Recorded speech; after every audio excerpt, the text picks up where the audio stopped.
Mr. Cartwright, I quit. For the third time this week. Now, what's wrong? Everything wrong. Dishes break, pan fall, fire go out, water leak, Hobson cook all kind of good food. Nobody eat. Mr. Hoss go, yap, yap, yap, little Joe. Little Joe go, yap, yap, yap, Mr. Hoss. And then nobody say nothing. You sit there like saw-tooth bear. You go,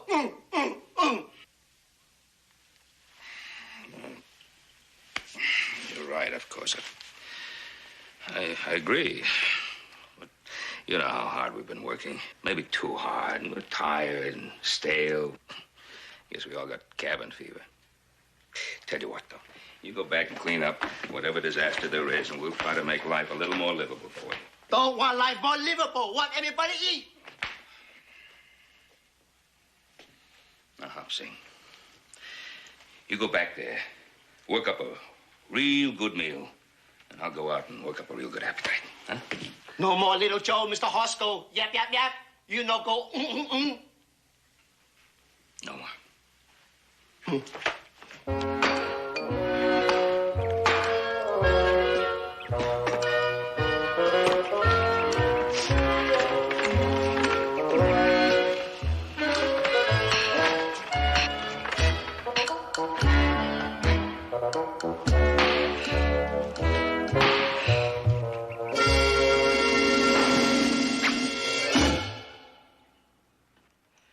So it was an accident.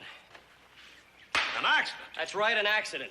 Well, brother, in my way of thinking, there ain't no such word as accident. That's just an excuse for carelessness. And I wasn't even careless. That was stupid. Well, what are you yelling about? You're still alive, aren't you? But barely. Wait a minute. I just got through promising Hobson that things were going to be a little pleasant around here from now on, and here you two are bickering at each other again. What started this time? I made a mistake. Paul, And he starts throwing me out of it. All right. Forget it. Now, what's the matter with you two? You've been working too hard. No, Paul, it ain't that. We ain't been working too hard. It's just that this one here was born ornery. Oh, is that right, big brother? Well, let me tell you something. Hold it. Just hold it. Now, do me a favor. Take the day off. Go to town. Forget about everything here. Relax. Go away. All right, I'm not going to say no to that. Cold beer and a few friendly faces would be a nice change. I'll take the south. Fine, the North Road's fine for me. Good. Just not having you two fellas around here for the day will be a pleasant vacation for me, too. Why couldn't I have had two daughters?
Folks about lately. You been working hard? Well, you might say that. Yeah. I'll see you, Pete. Hey, Hoss. You ain't been in town lately. Maybe you don't know. Me and Titus Simpson's running for mayor. Yeah, Sheriff Coffey's lad. He told us about it. Well, now, I sort of promised Judge Clampton that I'd ask folks for votes, you know, just to make it look good. Now, if you want to vote for Titus Simpson, that don't hurt my feelings at all. Matter of fact, he make a better mayor than me. Yeah, well, I ain't decided how I'm gonna vote yet, finish. Yeah, well, now, it don't matter how you vote, so long as you vote. Hey, that ain't bad. I'm gonna remember that. Well, so long, Hoss. Oh,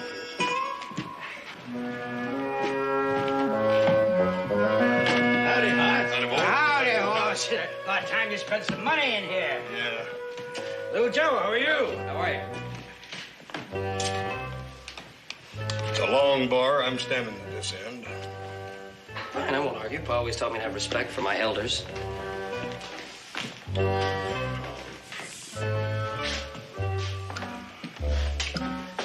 What'll it be, boys? Beer.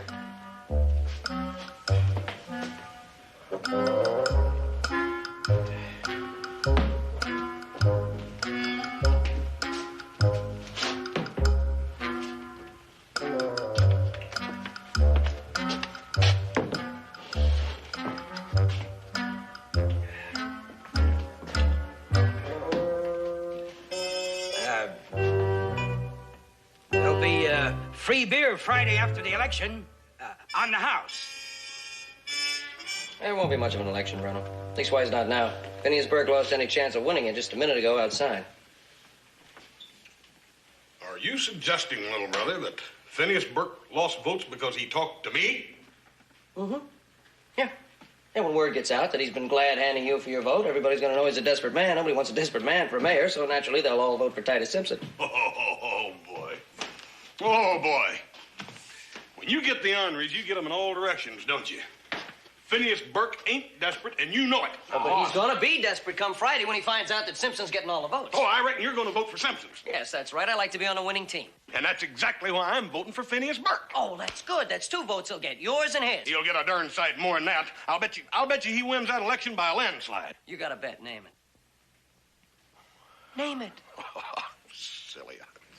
Name it. Yeah, see? All talk. All talk, huh? All right, you'll be the one that shuts up when I tell you the bet I got in mind.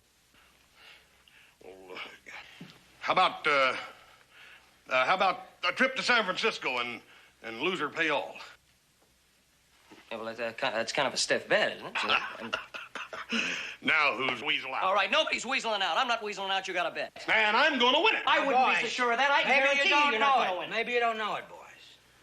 But neither Simpson nor Burke care much one way or the other which one becomes mayor. They've been good friends for too many years to want to make a fight out of it.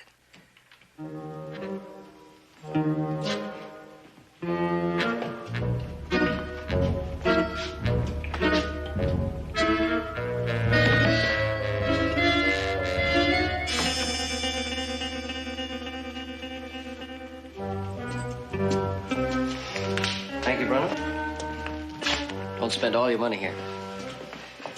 You're gonna need to pay my expenses when I go to San Francisco.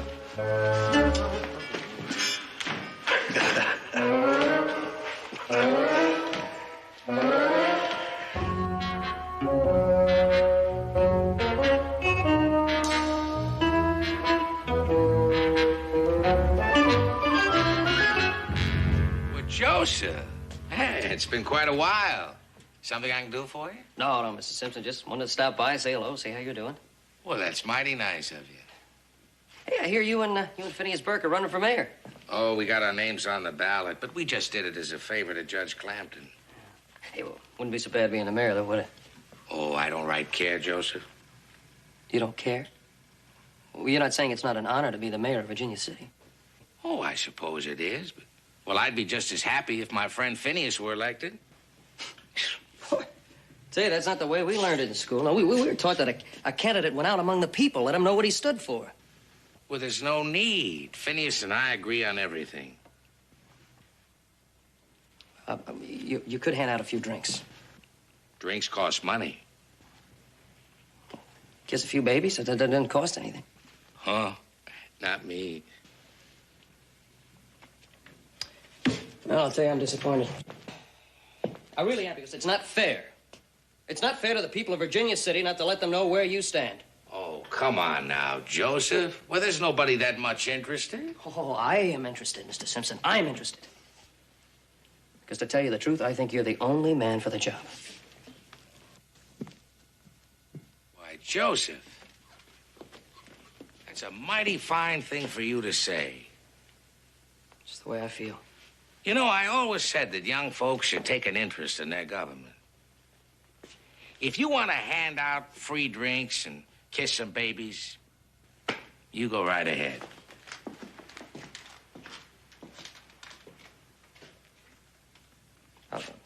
Mr. Simpson, are you saying it would be all right with you if I just sort of went around and tried to get a few people to vote for you? I'd be ungrateful if I said no. I mean, if that's the way you want to spend your time. I either spend my time or I spend my money. What's that? I was just saying, it's the duty of of every interested citizen to pick the candidate of his choice and then see that he's elected. Now, that's the American way. Why, Joseph, that makes me feel right warm inside. I know how you feel. I better get to work. Well, now, don't you forget that this was your idea, not mine. Like I said, I'd just as soon see my friend Phineas elected. You just get used to being called Mayor Simpson. The Honorable Mayor Titus Simpson.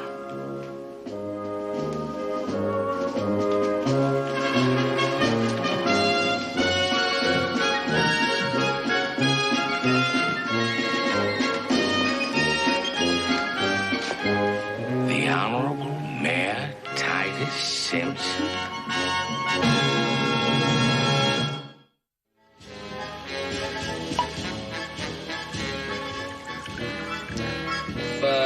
If we good citizens have a moment, I'd like to say a few words on behalf of the next mayor of Virginia City. Have a drink. Thank you, little Joe. Nice, Joe. You come to think on it, there is an election Friday. Yeah, Burke and Simpson. There ain't nothing to get all head up about. Either one would make a good mayor, you know, 6 of one, half a dozen of the other. Even Steven. Gentlemen, please. Please, do you realize you're talking about the highest office we voters can give a man in this city? A man who is going to guide our destiny for the next 4 years? Appears like you're pretty fired up about this, little Joe. Which man you figure ought to be mayor?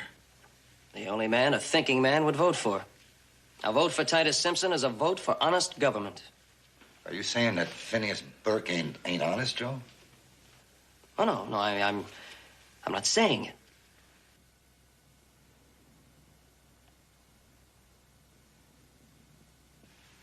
You know, I did feel that Burke overcharged me when he fixed my rifle last month. Hoss, you just got to give that brother of yours the A1 medal for crust. He suckered you into making a bet that he sure intends to go his way. Does Titus Simpson know you're out beating the drum for him, Joe? Oh, you bet he does. I just got through talking to him. So that's where he's been. Titus Simpson's a peck smarter than I give him credit for, holding off until just 4 days before the election. Any man that's that conniving just got to be a good politician. Mm-hmm. And then getting himself a campaign manager. Campaign manager. Yeah, I guess you could put it that way. How about another drink? Thank you, little Joe.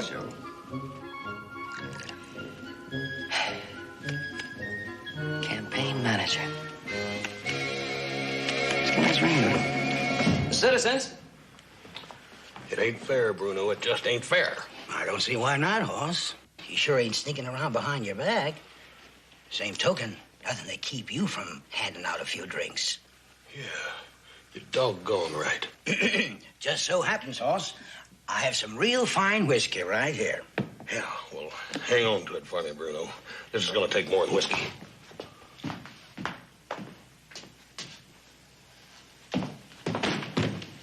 Drinker? Come now, Hoss. There ain't a finer man in this world than my friend and partner, Titus Simpson. I don't know where you got the idea, but he just would not do that kind of a low and sneaky trick. He would, he has, and he has. Look here, Phineas, he's done got little Joe for a campaign manager, and he's over giving out free booze and a lot of loose talk about how much more honest Titus is than you are. Well, I appreciate your interest, but I just know you're mistaken. Titus and me are just like brothers. I'd say we're almost as close as you and Joe. Ha! Don't you go counting on how close me and little... I don't understand. You got a lot of understanding to pick up on, Phineas. Take a look at that.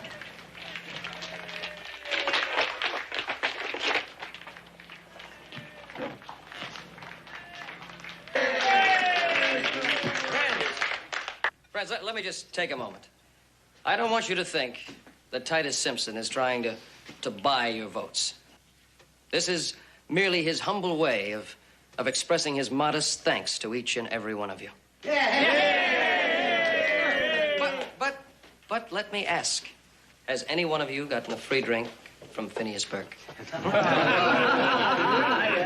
Titus Simpson stands for progress. And Titus Simpson is a man of integrity. I don't believe it. That's your brother. Now you're beginning to understand. Drink up, fellas.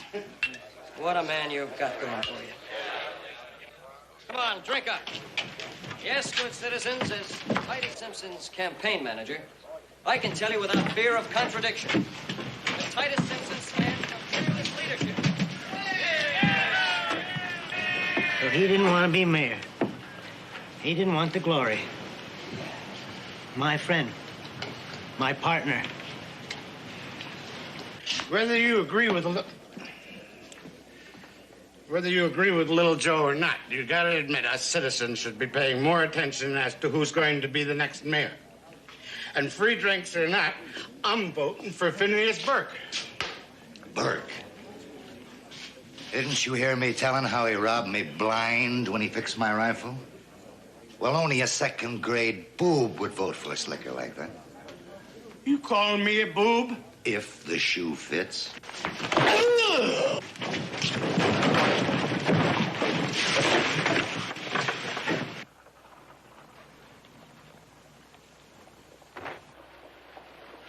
Phineas, you gotta face facts. Now, unless you do something and do it quick, Titus is gonna win this election. You gotta do like he done. Get yourself a crackerjack campaign manager.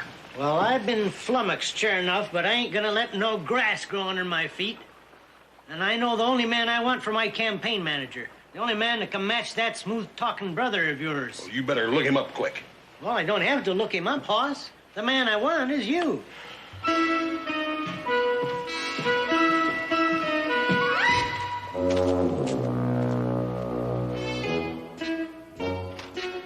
Ah, Phineas. Just in time. Fresh coffee. Yeah? Well, which cup got the arsenic in it? What? Oh, don't play the innocent lamb with me, you backstabbing coyote. What? Oh, quit saying what? You gonna deny you sent Joe Cartwright out to get votes for you? Well, sure, he was here, but... Oh, you gonna deny you knew he was gonna pass out free drinks, make speeches, call me dishonest? Well, I knew about the drinks, but... Oh, quit saying but. Although now I got you dead to rights, maybe that's all you can say, you two-faced skunk. Now, see here. Oh, now that's been my trouble, not seeing what a dirty, oily-tongued snake you really are. Now, see here. Oh, now quit saying now see here. As a matter of fact, quit saying anything. Now, you hold on just 1 minute. Don't you start that again. From now on, you and me are through, you understand? Finished. Where you keep your chalk? Here. Here.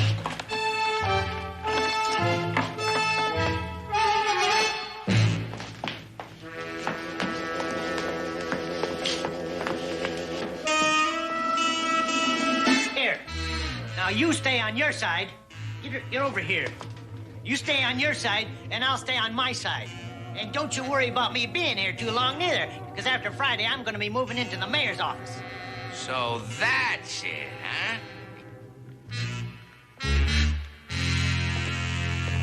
You heard Joe Cartwright asking people to vote for me, and it bothered you. That means you really wanted to be mayor yourself. Oh, listen at who's talking now.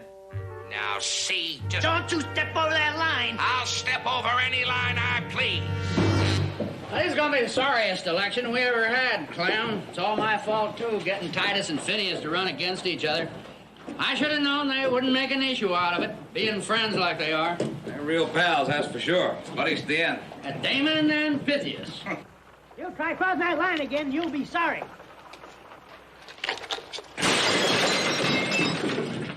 You try throwing another chair at me, and I'll throw you through the window. You did say Damon and Pythias. Sounds more like Cain and Abel. Ha! If you were mayor, I'd leave town. Doesn't it?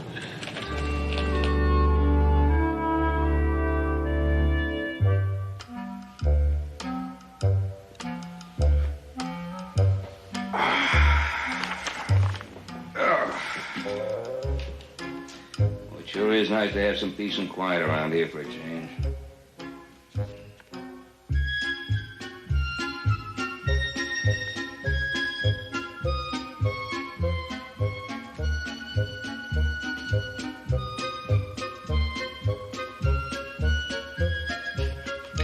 What are you doing, writing your memoirs? No, sir. Writing a speech for Phineas Burke. He's running for mayor, you know.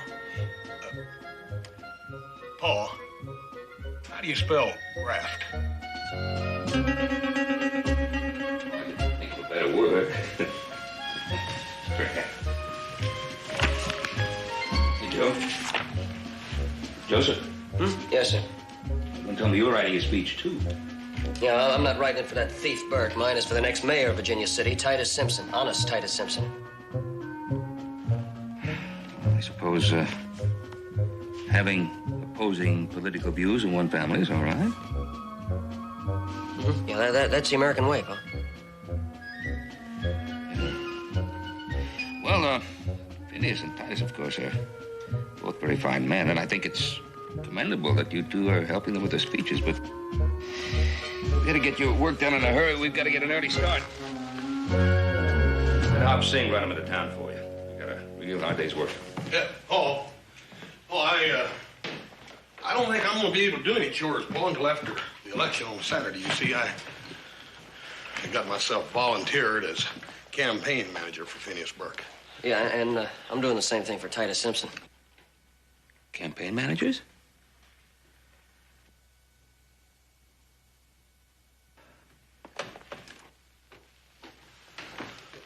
Joe, maybe we ought to resign. And it ain't fair. It's a dirty trick to pull on Paul. What do you mean resign? Look, we'll just work extra hard next week and we'll give Pa a day off. Look, unless you're trying to weasel out again. Not on your life.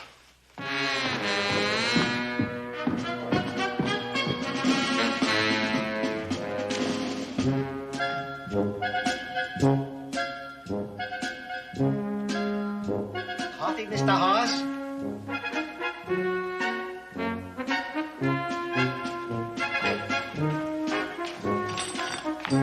Coffee, little Joe? 真係嘥氣啊！同你哋講，哎，再翻去瞓啦！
Simpson?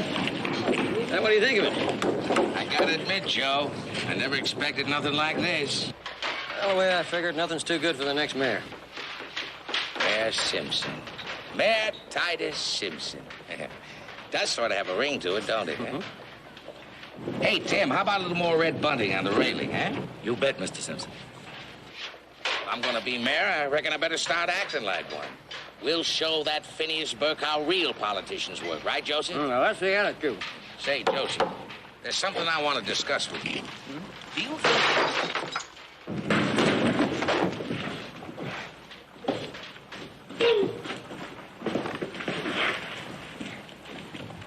He's one of ours? One of Burke's men. He started it, Deputy. We saw the whole thing. Yeah, I know. It's my guess he's one of Burke's hired hands. On your feet. We gotta teach that Burke that he can't pull any underhanded tricks on us. Well, Mr. Simpson, you really didn't see anything. Don't you think you're going a little bit too far? Now, looky here, Joseph. It was you who started the ball rolling. It was you who forced Burke to show his hand. Forced him to show me what a perfidious turncoat he really is. Well, Mr. Simpson, I really think you're going a little too far. I'm just taking your advice. Is that the kind of a man you want for a mayor? It's time for a change. Drive the rascals out, I say. A new broom sweeps clean. May I remind you, Joseph, that those are your words? The speech you wrote for me? The speech that's going to make me the next mayor of Virginia City? Yeah, well, I wanted to talk to you about that speech. Maybe we ought to tone it down a trifle. I mean, the way you say it, it doesn't sound the same. It's not the image that I... Image? By gad, Joseph, you've done it again. Huh? I've got to be an image to the voters. Well, not the real me, but the man they think they want. I got to get over to the tailor's and get me some new duds. Mayor Simpson. I'll see you later, Joseph. I got to practice if I'm going to make that speech at 2 o'clock. Yeah, look, Mr. Simpson, Mayor Simpson.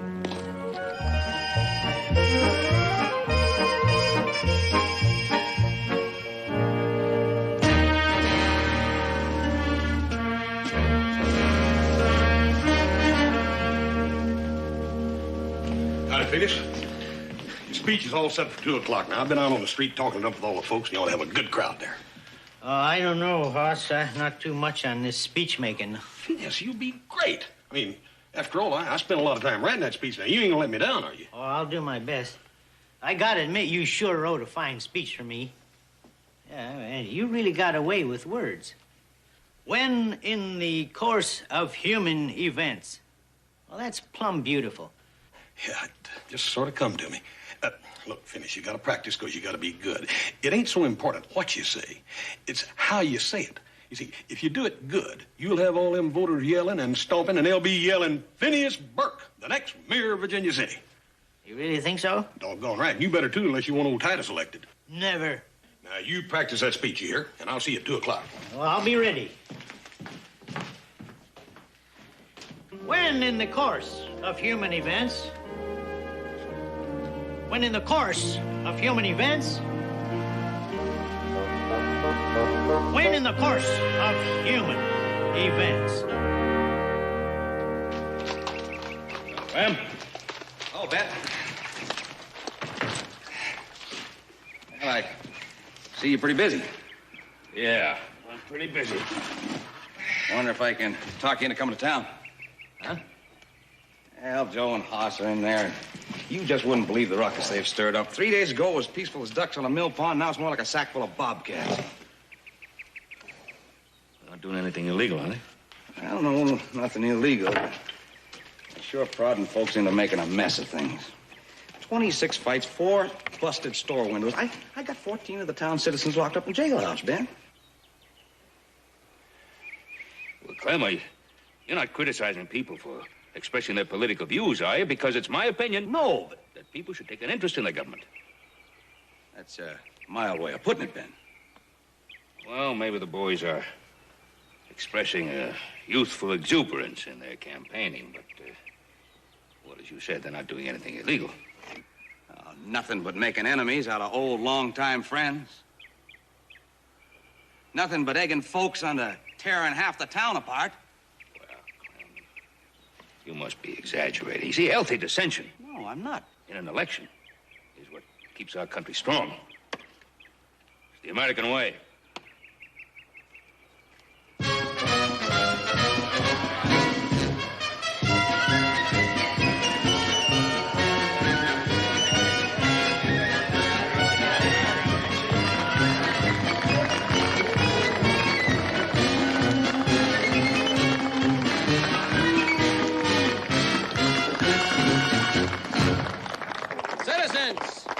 Citizens, I know you didn't come to hear me speak.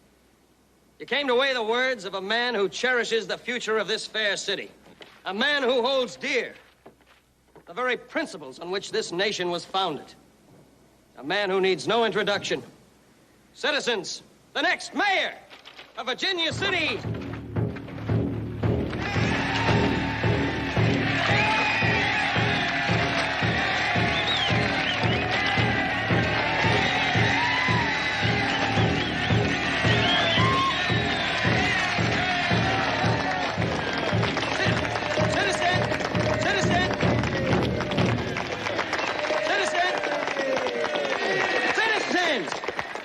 Over here, this is the man you came to hear speak. the next mayor of Virginia City. That's right, ladies and gentlemen. The next mayor of Virginia City, Phineas Burke.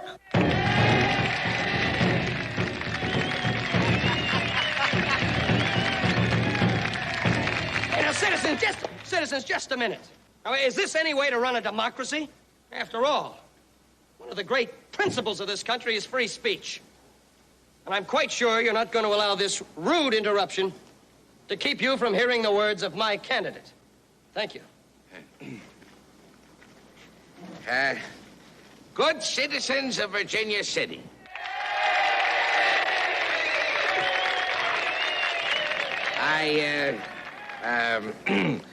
Yes. I stand before you fearless and undaunted, ready to assume the duties of... yes. I stand before you... I forgot the speech you wrote.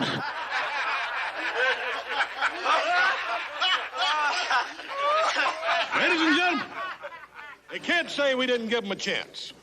You came here to listen to a speech. And by grannies, you're going to hear one. I give you the golden-throated Phineas Burke.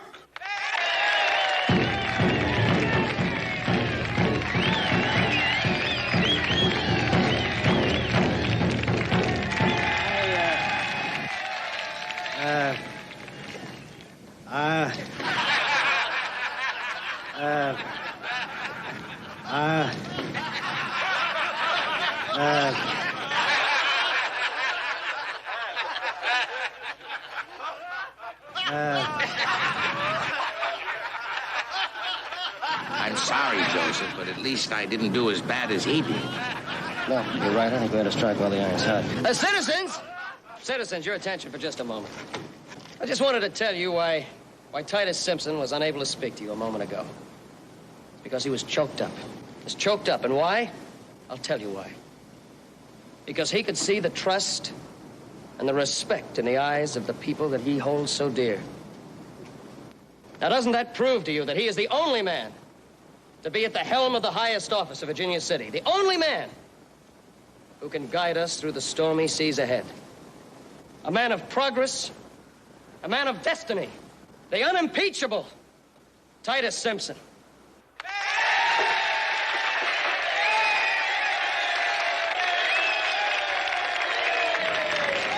Ladies and gentlemen, now you heard all of that hogwash. Listen to mine a while. The only reason Mr. Burke here, the only reason he didn't say nothing was if he was just choked up more than Mr. Simpson was. Don't that prove that he's even more, what was that word? Unimpeachable. Unimpeachable, yes, unimpeachable. I don't know much about a hand at the helm on a stormy sea or none of that stuff because it seems how we're better than 100 miles probably from the ocean. Phineas Burke here'd make a doggone good mayor, I can tell you that.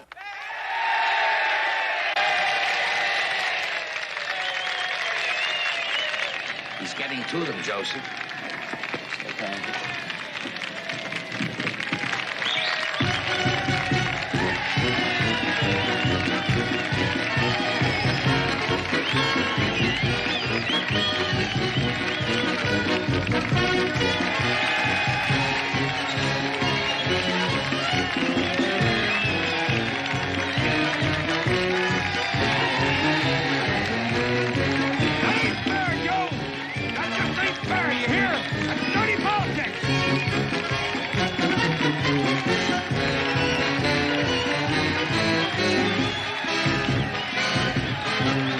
Maybe you know which side you should have been on. That's dirty politics, and you know it. Only a man like Simpson pull a trick like that. And you'd be a boob if you voted for him. You calling me a boob? If the shoe fits.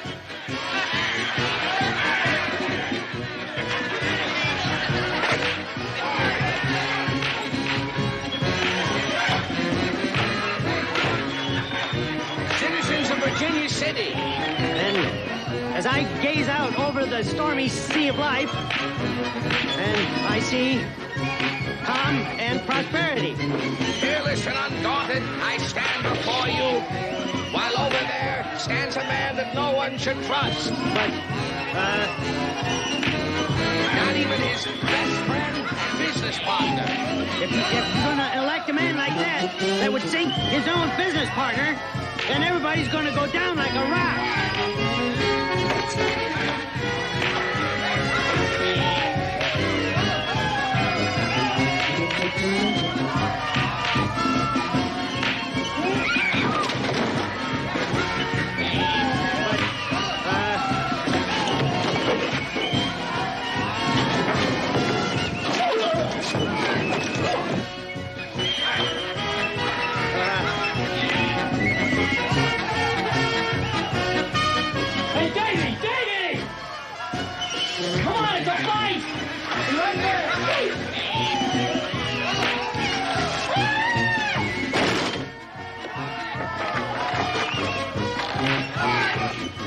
Where's the fight?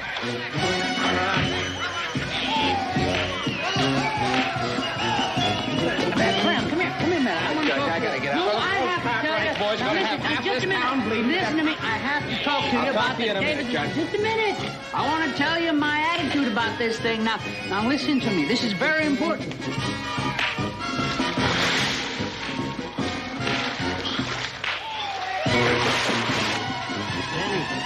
Citizens of Virginia City.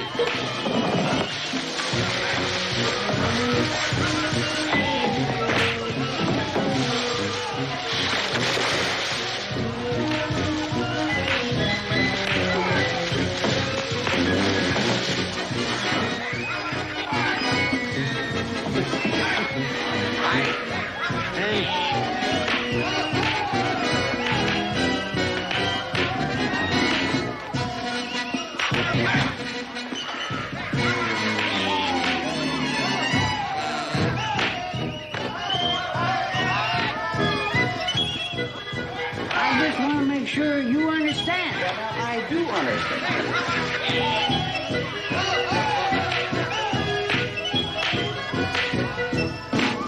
I'll take care of it later.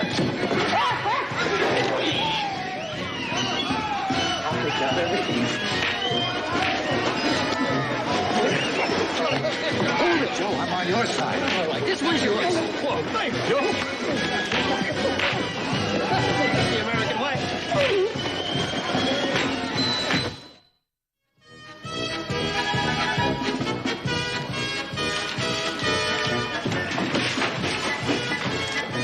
So, Pete Carter, huh? Right, Judge. Now you step into the saloon, you'll find a voting booth inside. Thank you, Judge. No trouble so far, Judge? No. Oh, there has been a big turnout. This is the biggest election I ever seen. See that? Next.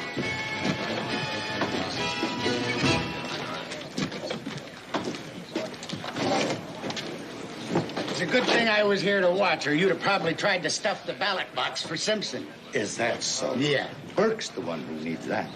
Why, you're probably the only boob in town who voted for him. You calling me a boob? I said it before, and I'll say it again. If the shoot... That'll be just about enough. I have had it.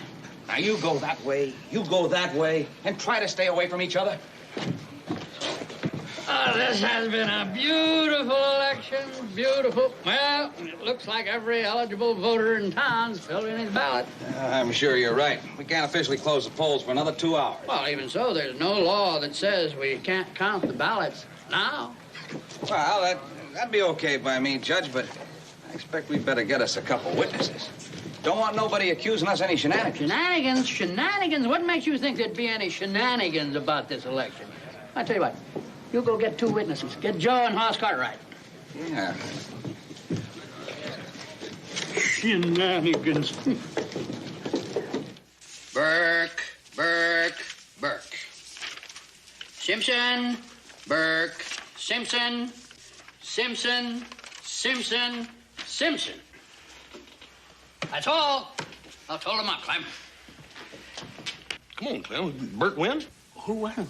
Well, come on, is Simpson winning? Well, Not yet. Well, come on, let's go. Did Simpson win or not? There's no doubt about it. 302 votes for Phineas Burke, 302 votes for Titus Simpson. It's a tie.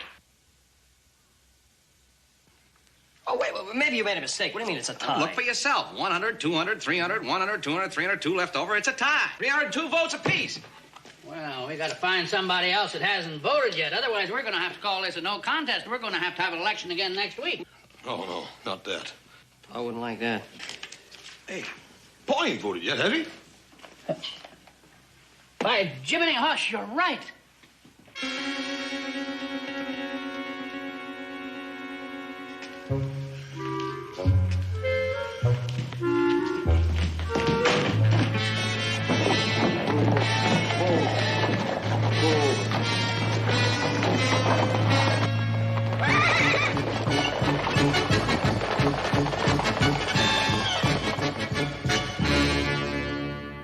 Nope.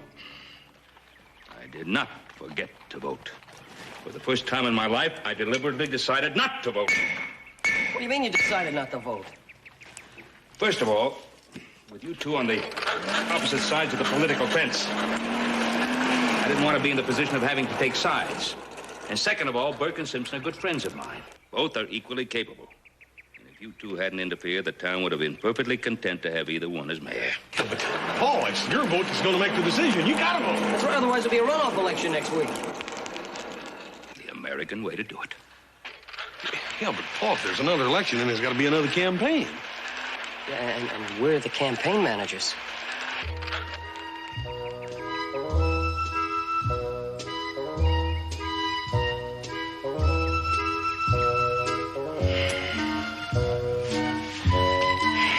I'll get my horse. I'll saddle him for you, Pa. And don't forget Titus Simpson make a wonderful mayor. I'll get you a hat, Paul, in the name of Phineas Burke.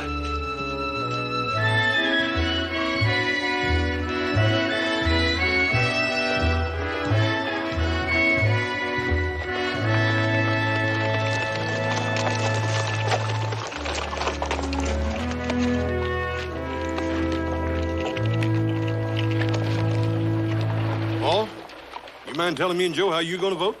That seems to me the way a man votes is his private business. Yeah, but in this case, it ain't going to make much difference. I mean, everybody's going to know how you vote. Me and Joe want to know who won the bet. Bet. Oh, is that why you two boys have been putting on this great big display of civic zeal? Bet, huh? All right, what was the bet? Well, see, the loser's got to pay the other one's way to San Francisco, a little vacation at the end of the summer. It's a good bet. It's a very good bet. But you boys made one slight miscalculation. I'm the one who's going to San Francisco, and you're the ones who are going to stay home this summer and work. Is that clear? And while I'm in there voting, I think you boys might just walk around town and try to patch up some of the damage you've caused. Is that clear?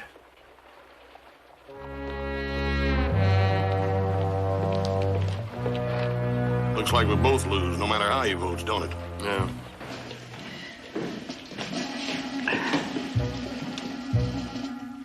Hey, you just made it, Ben. Polls close in a few minutes.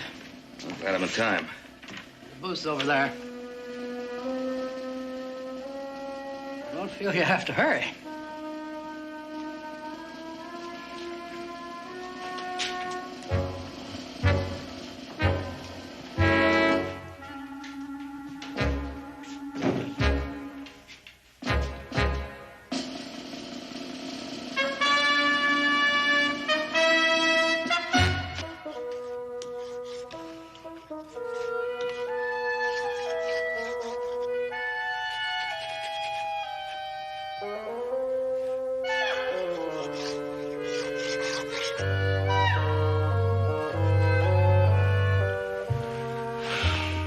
There's no fool like an old fool. What? If I had a dunce cap, I'd wear it.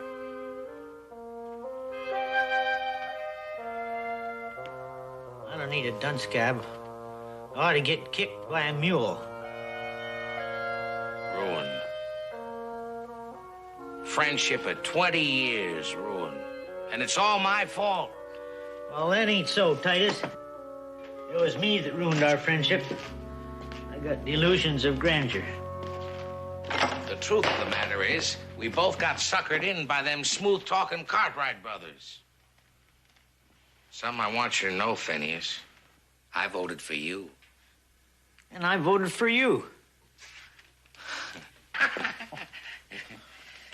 Hey,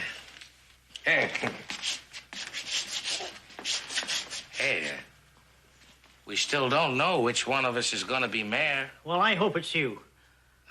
I hope it's you. You're the better man. Hey. Oh, thanks. Well, either way, let's make sure nobody ever breaks up our friendship again.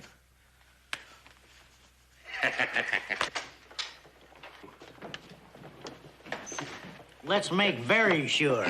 Titus Horse and I wanted to... You friendship wreckers, you. Troublemakers. Well, come on, get friendship wreckers, you.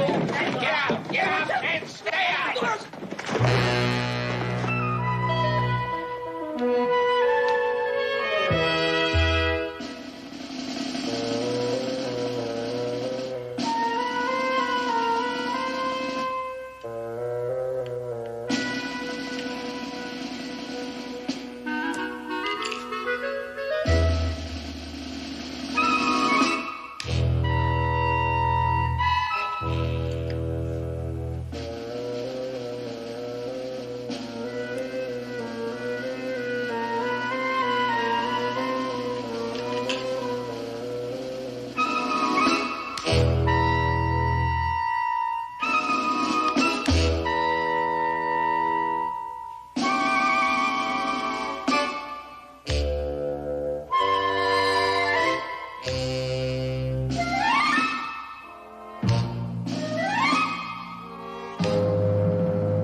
Planning on staying with us long, Mr. Cartwright?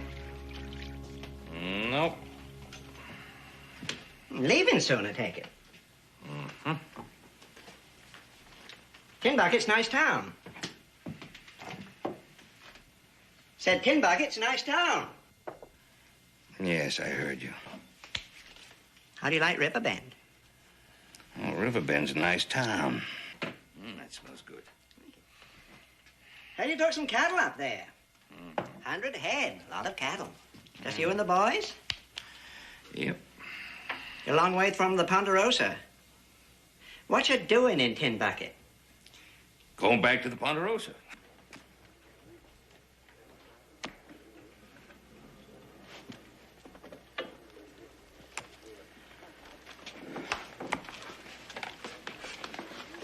I'll raise 5. Hombre, ¿qué pasa? I'm bluffing. This I do not believe. Well, I guess that just leaves the two of us.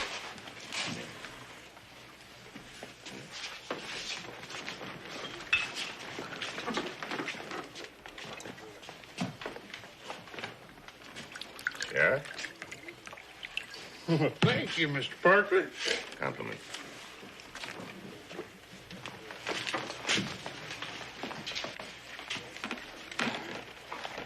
Yeah, you are. Keep the change. Thank you. Yes, it sure is a pleasure and a privilege doing business with the Cartwrights. Heard a lot about you. Oh. Just sorry to hear about you falling on hard times. Hard times? Where'd you hear that? Oh, here and there, just sort of running about. Well, things couldn't be better, Mr. Tingle. There's Horse. What's he talking about? I don't know. Hey, Hoss. Oh. There you are. You got here, good. Yeah. How you doing, babe? Well, you sure smell good. Sorry, I can't say the same about you. Well, all day on the trail with a wagon load of hides, what do you expect? Well, did you have any trouble getting those hides together? Listen, Bo, what kind of deal do you make on them hides in a place like this, last minute like this? I was selling the hides to a fellow by the name of Amos Parker. He telegraphed us over still in River Bend, said he was willing to pay top dollar for the hides if we could deliver them here. So I telegraphed you. You know this Parker from someplace? Yeah, I did some business with him about 9-10 years ago. Sold him a few head of cattle, nothing important. We're just fixing to meet him now. Come on along. No, I think I'll get a bath and shave. I'll see you later. That's a good idea. We'll see you in the saloon. All right. Take your time.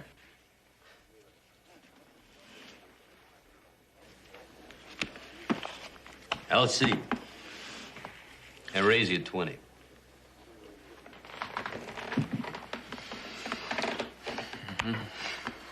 All right. I'll call you.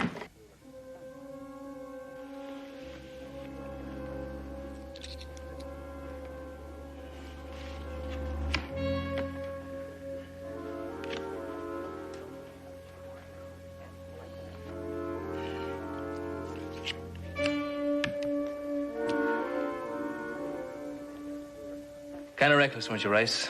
With the luck I've been having. Hold it right there.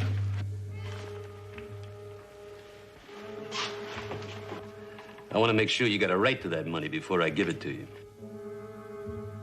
Somebody look in his pockets. What's he got in his pockets that you're so worried about? Well, why don't you look and see? Put it away. All right, son, stand up.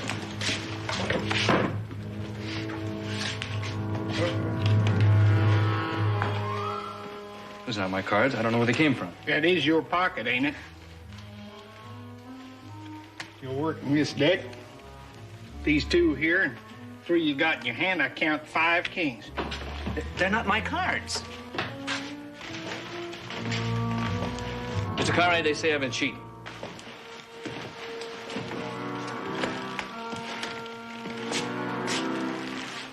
Have you? No. These are not my cards.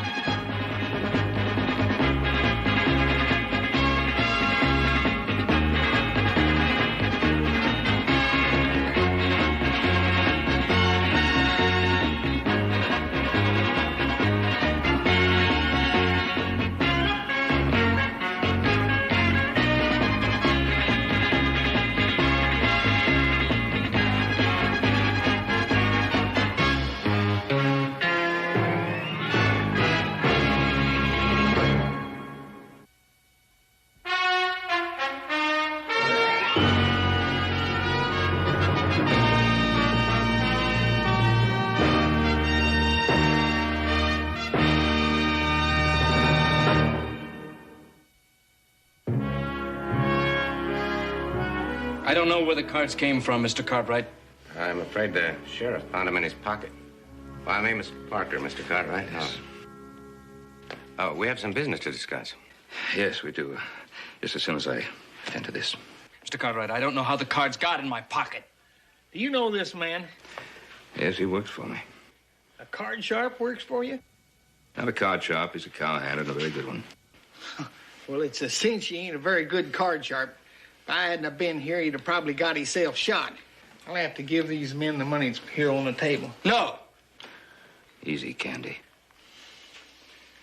I've got $25 in this game. Go on, divide it up, fellers. Get your money. So I'm the biggest loser. $59. My money is easy to find. I got it water soaked, swimming my horse across a river. Hard earned, too. Hate to lose it to a card shop. I appreciate what you've done, Mr. Cartwright. I'd like to thank you. Thank you, too, Sheriff. I'd be more careful who I played cards with in the future.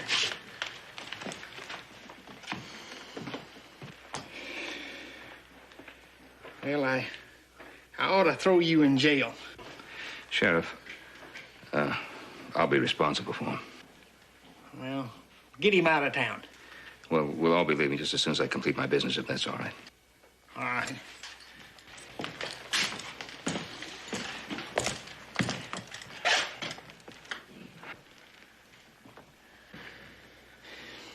Get your right hurt on Candy, will you?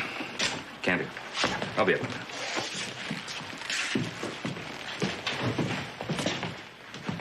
Buy a drink?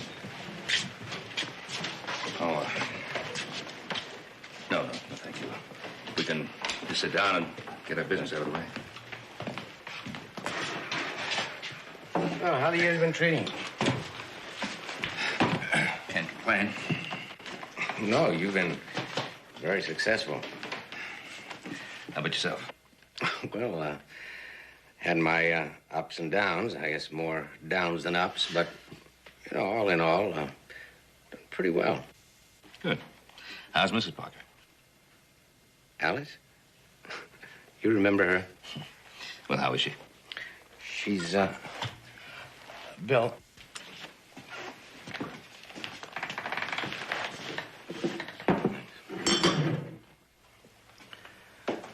Well, she's dead, Mr. Cartwright. What happened about a year ago. Fell from her horse and... I'm sorry. Well, misfortune happens to all of us, I guess. Yes. Yes, I've had my share. Yes, so I hear. I understand that you had a lot of hard luck lately. What do you mean? Well, business, debts, something about your credit wasn't... Who told you that? I don't know exactly. I mean, it's just common knowledge. It sure is common knowledge. Even the barber mentioned it. Well, isn't it true? Of course not. Look, my son Hoss has brought in a wagon load of hides, and there'll be 2 more wagons on their way. Oh, fine, because I want to discuss price with you. Well, you quoted the price in the wire you sent me. Yes, and I know I did, but some things have happened, and I can't come up with the money that I quoted to you on the wire. I can really only pay half now. Well, maybe you'd like an hour or so to think about it. No, I don't need any more time to think about it. I've probably taken up too much of your time as it is. I think I'll be on my way. So we can't do business? Yes, I am too. Good day, Mr. Parker.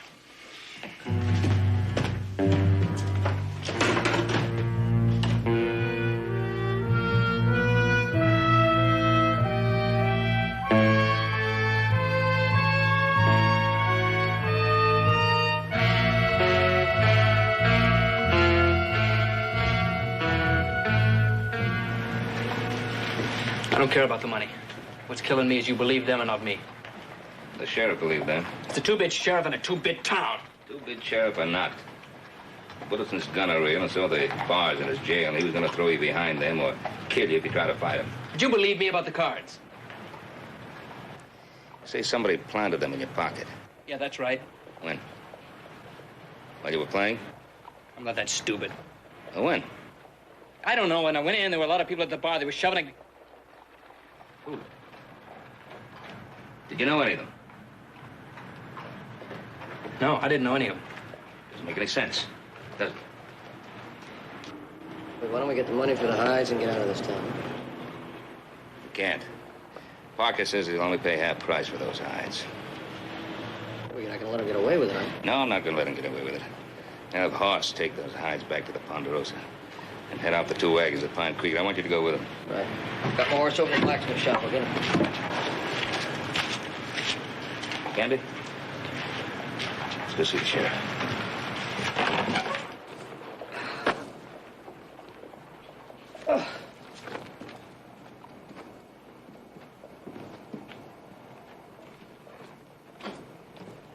Hi, Billy. Sure is hot. You ought to slow down a little bit. Can't. I got all this work to do. Oh, a cold sarsaparilla sure would taste good right now. It would for a fact. You buying or am I? I'm always broke. Well, I'll tell you what. I'll buy if you go get them, huh? Oh, okay. Hey, where's your axle grease? I need to grease a wheel. Inside there on the shelf. Fine, thank you. Now, what I'm trying to say is I ain't gonna sit around and let nobody turn this town into a 3-ring circus. And nobody's intending to do that. I'm trying to clear my name, Gant. Sheriff Gant. I'm gonna have to do something about that squeak one of these days. I think every man has a right to clear his name, Sheriff. That man of yours can just thank his lucky stars that all I did was take that poker money away from him. Now, he can't stay in town, and he can't come back after he leaves. Why don't you just sell them hides and all of you get out of town? I'm not selling my hides.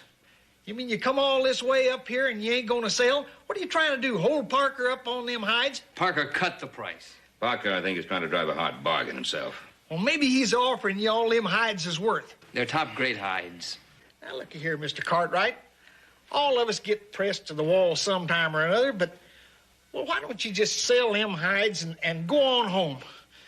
I know that, well, you've been a rich man for a long time, but you gotta face it. You're broke. He's not broke. Now, look here, young fella. I've taken all the jaw for you that I'm a-going to. You can just shut your mouth and get out this door. And if either one of you or any of that crew of yours so much as looks sideways the rest of the time that you're in town, I'll throw you in jail so fast it'll make your head swim. Now, get out of here.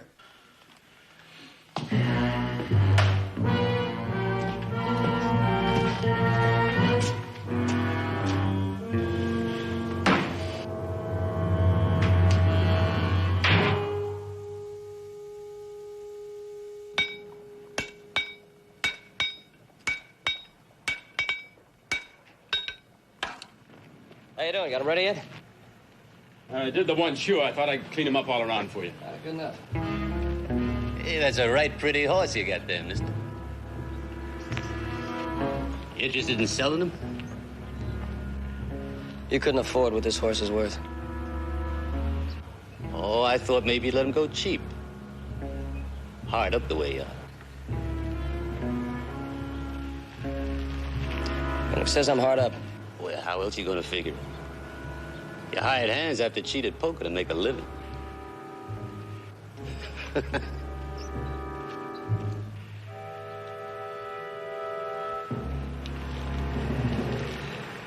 Go on, get him finished.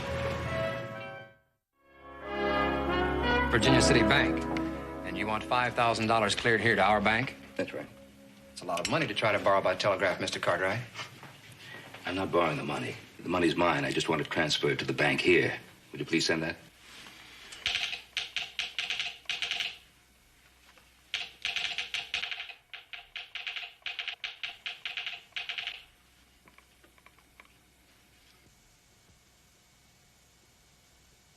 What's the matter? The line's gone dead. Try it again. Well, I said it ain't working. There's nothing we can do but wait. Maybe there's something wrong at the other end. You think it was cut at the other end? Wire can be cut at either end. Come on. Well, if the wire's been cut, it's one of you done it. Well, it took you long enough. A couple more minutes and I'd have been on my way. Gotta go to 2 saloons to find cold ones. Ah, that's good.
Driving a team drunk in a skunk. Here, take the rest of it.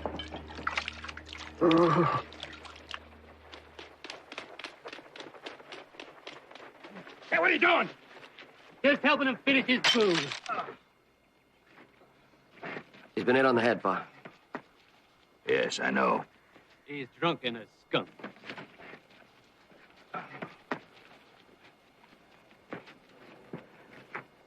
Looks like you went broke in more ways than one, Mr. Cartwright. He wasn't drunk. He wasn't drunk. Clean this mess up. Get them hides back on that wagon and get off the street.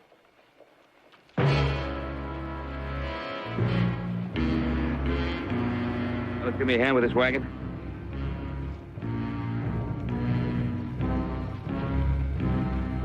I'll pay you. I don't need pay to help a man in need of help.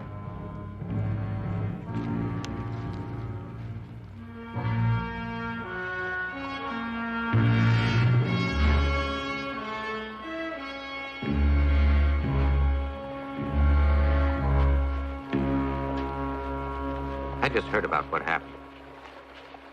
Seems like hard luck is dogging you, doesn't it? Anyway, I'm sorry. Why? Old time's sake, I guess. Look, Mr. Cartwright, I don't like to take advantage of a man, especially when he's down and out. Parker, don't concern yourself about being down and out. I'm not. Whatever you say. Anyway, I'll buy these hides from you for 3/4 of the price we said. That does it, Mr. Cartwright. Thank you, Mr. Daly. What do you say?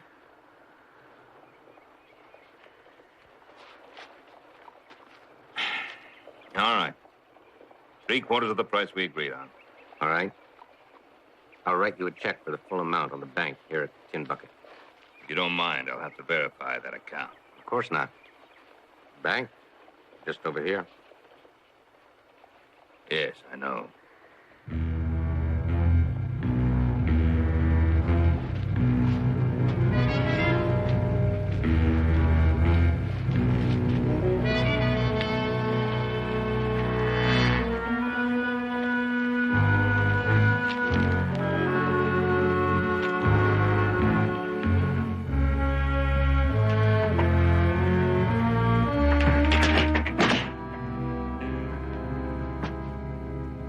Mr. Hollis? Wilson? No, Cartwright, Ben Cartwright. Oh, yes. Nice day, Mr. Cartwright. Nice day. Mr. Hollis, I'd like to ask you a question. The Bank of Tin Bucket is always ready to answer questions, Mr. Cartwright. No, thank you, thank you. And your question? Well, Mr. Amos T. Parker has an account in this bank, I understand. Yes, he has. Well, what I'd like to know is the account large enough to cover a check in excess of $1,000? Oh, you'll have to bring in the check before I can answer that question. Well, I'd like to know if the check is good before I accept it. Well, I suppose it is reasonable that a man in financial difficulties would doubt everyone else. Where'd you hear that? Your financial problems are common gossip. And I'll not give out privileged information concerning our more successful clients.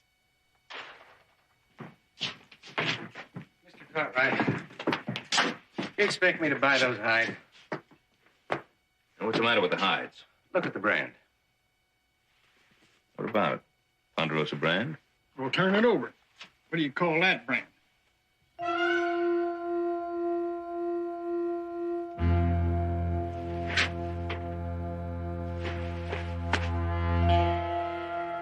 Bar E. Can you prove that steer was legally yours before the brand was doctored? Mr. Parker, I've never worked over a brand in my life. A whole bale of them was found on your wagon. Past the blacks.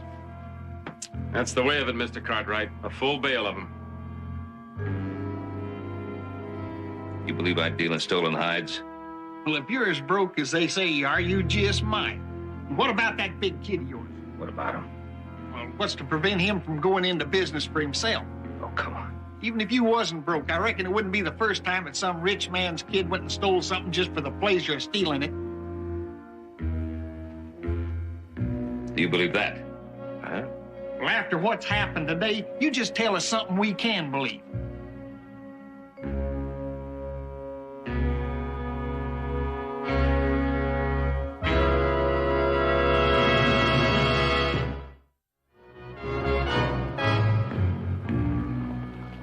I'm going to check with the Bar E, and if they've had any cattle stolen, you and that boy of yours is going to have to stand trial. If Hoss brought those hides, then he has clear title to them.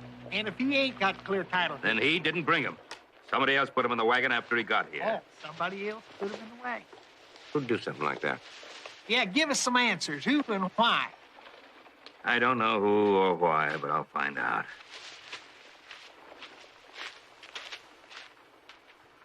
I left Hoss with Candy. Couldn't get a doctor. He's still unconscious. Can you explain those stolen hides, Cartwright? Now, you stay out of it. You can shut me up, Sheriff. But you can't hide the fact that Cartwright's been stealing Bar E cattle. What are you talking about? Your father's a thief.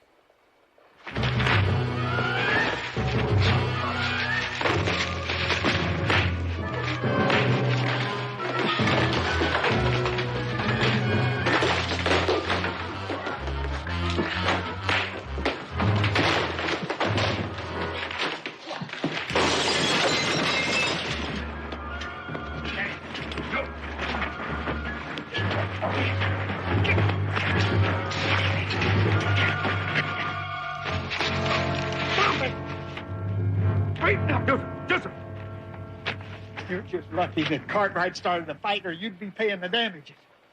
You know how much this is going to cost you? No, I don't. But whatever it is, I'll be very happy to pay it. Here. $100 in here.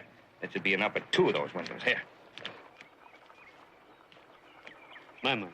It's gone. I had it a minute ago, just before the fight started. Hold on, son. Let me see it. It's mine. It's water-soaked. I know it's yours. It's been a long time since we've had a pickpocket in town. Now, look, I didn't take that money. Of course you didn't. Well, you saw me find it in his pocket, didn't you? I saw you take it out of his pocket. Well, I reckon it wouldn't be the first time that a man ever started a fight so he could pick somebody's pocket. You can't let him get away with it this time, Sheriff. You gotta risk. I'm going to. Will you swear out a warrant? You bet your life I will. All right, come on, son. Keep going.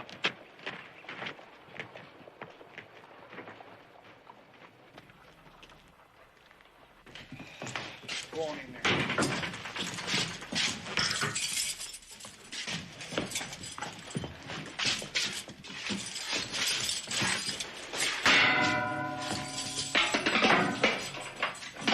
Seems like you got 2 boys that you don't know much about, Mr. Cartwright. One of them's a pickpocket and the other one's a cow thief. You're wrong on both counts. Oh? Well, the evidence says I'm right. How's that make you feel? Well, the evidence and you are both wrong, Sheriff. You sure do take a lot of convincing, don't you? Oh, do you want to bail him out? It'll cost you $500. Well, I haven't got $500. I didn't think so. With me. Oh, now don't you try leaving town. You do, and I'll come after you with a posse. And that wagon load of hides is impounded. Leave it alone.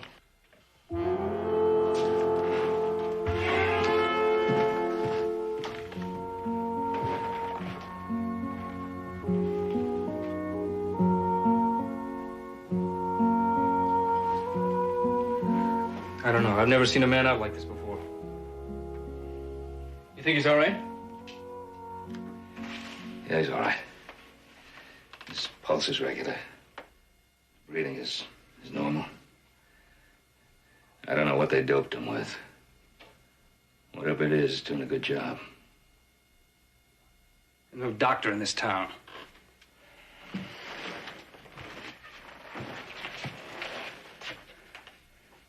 Can I ask you something? Sure. Do you believe those cards were planted on me in the saloon? I'm sure they were. What makes you so sure? You said they were. That's good enough for me. Thanks. What I keep asking myself is why? Yeah. Why? Why were the cards planted on you? Why was the money planted on little Joe? Why did this happen? All part of some kind of plan, isn't it? What are we gonna do? I gotta wait here until I can talk to Hoss. I gotta find out whether those hides, those blotched hides, they came from the Ponderosa. You think there's some chance they did? Well, Hoss filled the wagon with some of his own hides. He may have a better sale for them. But more than likely, the hides came from stolen cows and they were switched here in town. I can't go looking for hours until I talk to Hoss. One thing I can do, though.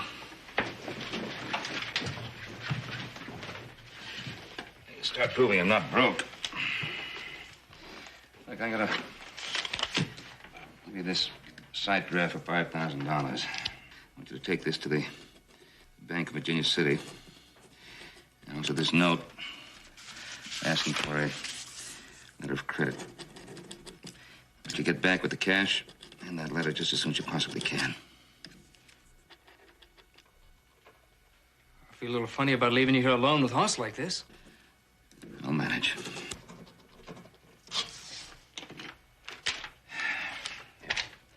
You take these and get back as soon as you can. All right, I'll be back before you know it.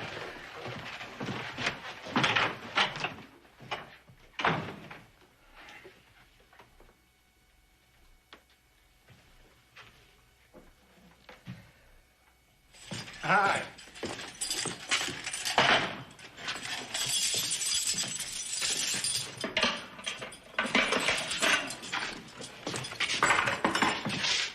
Well, she might be getting hungry. Thanks. More than food is somebody to listen to sense. I'm always happy to listen to somebody. Hey, you're gonna like that stew. That's muskrat stew. I caught him myself.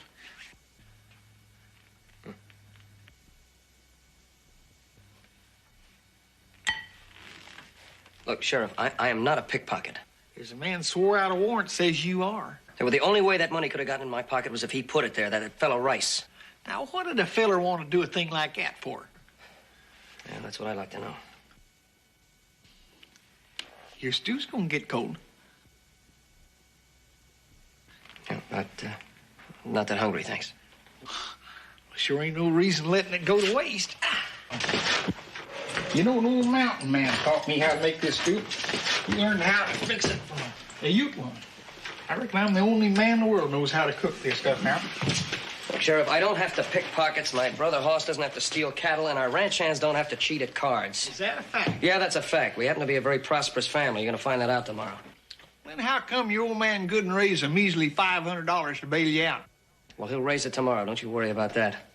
How do you think you're going to look to the rest of this town when they find out that whole story was just made up about us? Kind of stupid, don't you think? It don't make no difference how much money you got. It's like I said, I reckon you wouldn't be the only rich kid that ever liked to steal.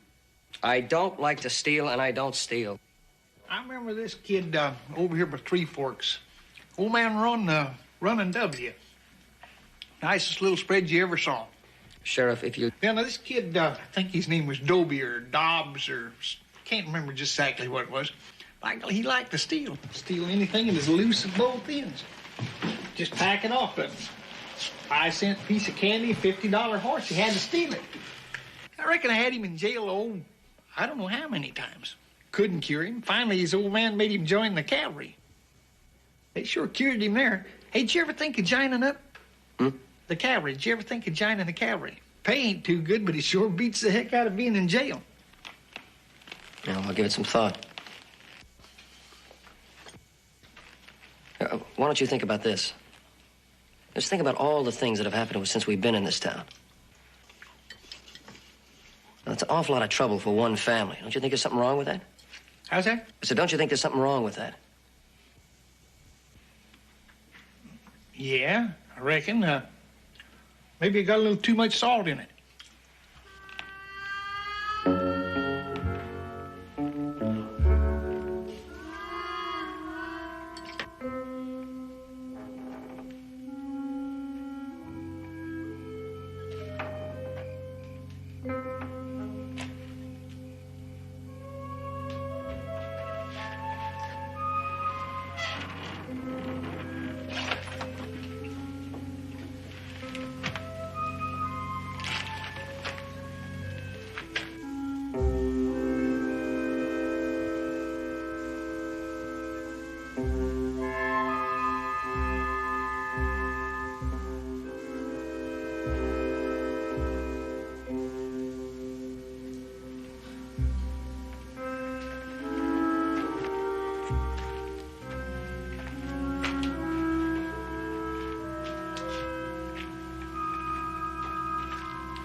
What took you so long getting here? Did Billy get out of town? You didn't think he was going to stick around. Horse Cartwright will wake up any time now. When he does, he'll tell his father it was Billy who switched the hides. I'm pulling out. Not now, you're not. Not this close to the end. Whose? Cartwright's or mine? The more I see of him, the less I like the whole business. He's not dumb. He doesn't quit. And he just doesn't scare. Sounds to me like you're the one running scared. I don't care what it sounds like to you. I didn't pay you the kind of money I did just to see you walk away. You know how much this means to me. How I've planned it. How hard I've worked. It means nothing to me.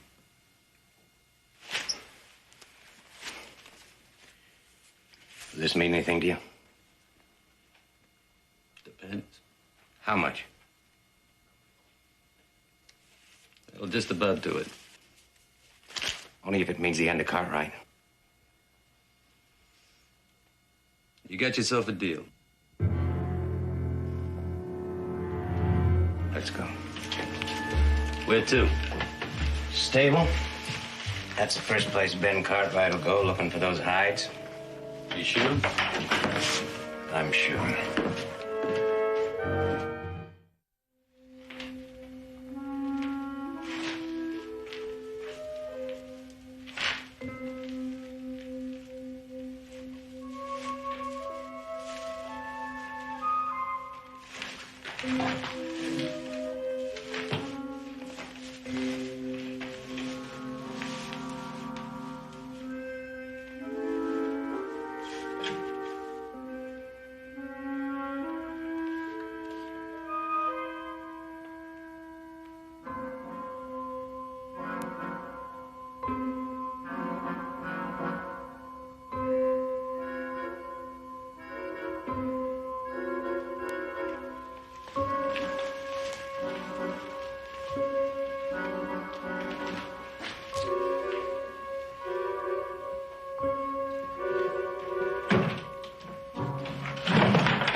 I see you found him.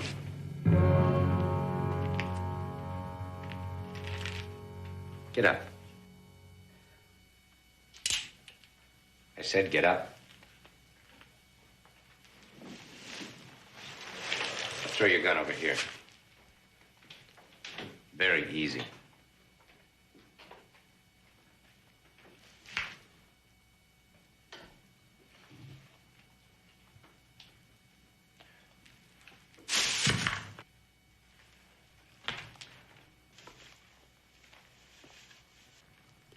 Oh, I'm glad you found your hides.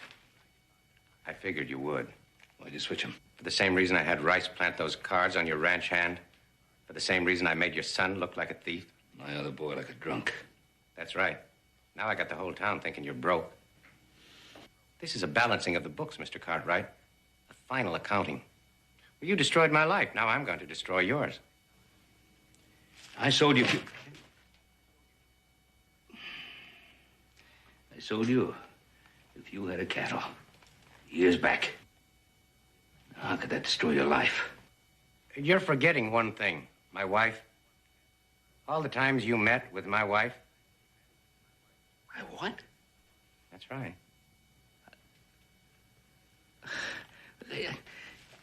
I met your wife once in my life. You invited me to dinner to your place. You invited me yourself. You don't have to lie. I'm not stupid, you know. Not lying. It's the truth. I never saw... What gave you the idea I ever saw your wife again? It was obvious. Well, how can anything be obvious if it never happened? How can you believe such a thing? Well, I believed it. I knew. Oh, she was clever, though. She had excuses for everything. All her little trips and all the things she'd bring back. Presents from you.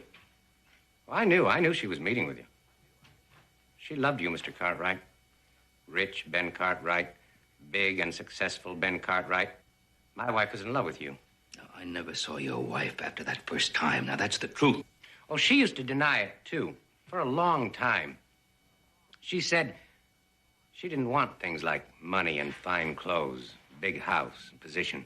Said she wasn't interested in them. That's not quite the way it was. In fact, it wasn't like that at all. I know because I forced the truth out of her. You know what she said? She said, yes. Yes, I love Ben Cartwright. Is that what you want to hear? I love him, I love him, I love him. Are you satisfied now? Well, those were her very words. Parker, I don't know where you got any of these ideas, but there was never anything between your wife and me. I never saw her after that first time. You forced her into admitting to something that wasn't so. Mm-mm.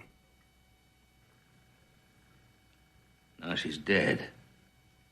Now she's dead. Had an accident. That's right. Fell off a horse. Yeah, hit her head on a rock. Did she? She hit her head on a rock. Mm-hmm. Or could it be that when she finally said all those things that you wanted her to say, that you forced her to say, did you pick up a rock and bash her head in, kill her? Kill her for no good reason at all, did you? I had a reason, a good reason. And she couldn't lie out of it, and neither will you. I'm going to hang you, Mr. Cartwright. Now, a rock was good enough for her. For you, a rope.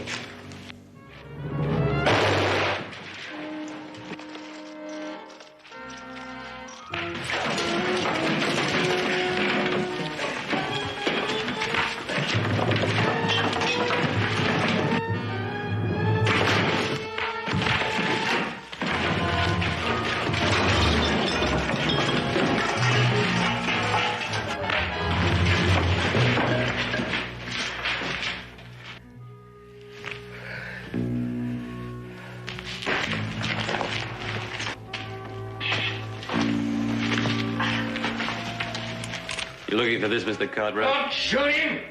We have to hang him.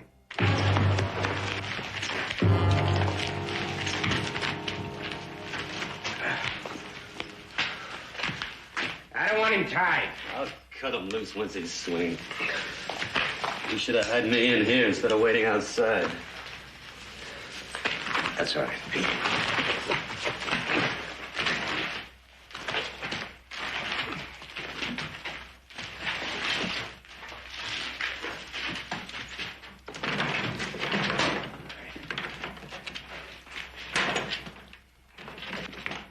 Got him? Yeah.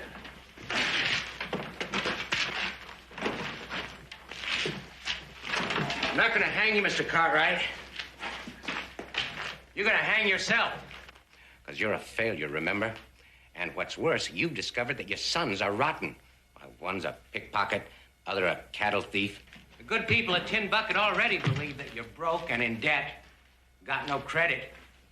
They believe your sons are rotten. You couldn't stand the disgrace, and so you hanged yourself.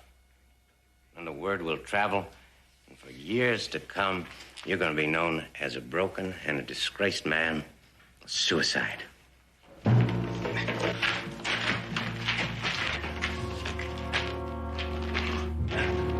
right. Let's go.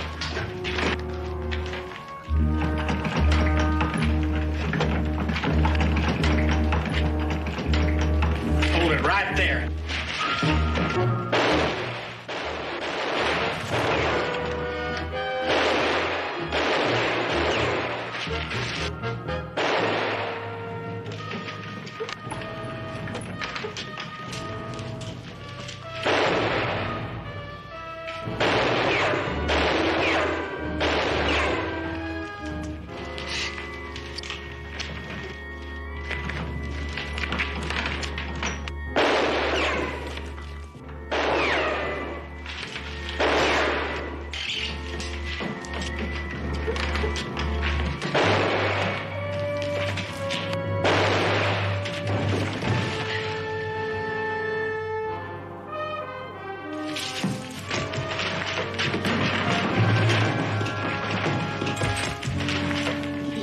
Dirty little coyote.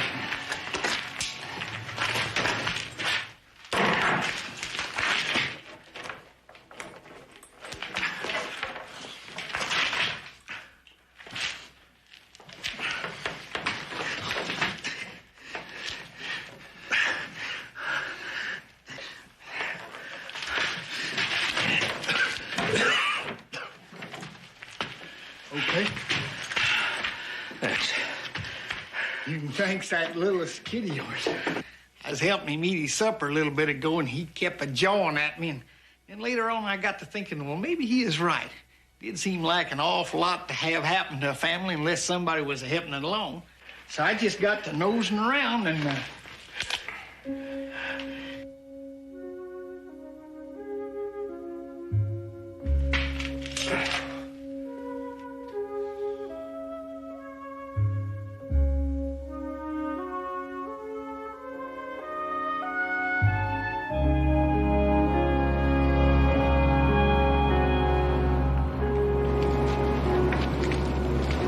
had a long talk with Parker. He ain't got no fight left in him. It's everything, even to killing his wife. Well, best that way. What about Rice? He ain't gonna be walking around for a while. Maybe a year or more. Can't say I'm sorry. Well, I can't say as I blame you. You come on back anytime. You're always welcome. Yeah. Thanks.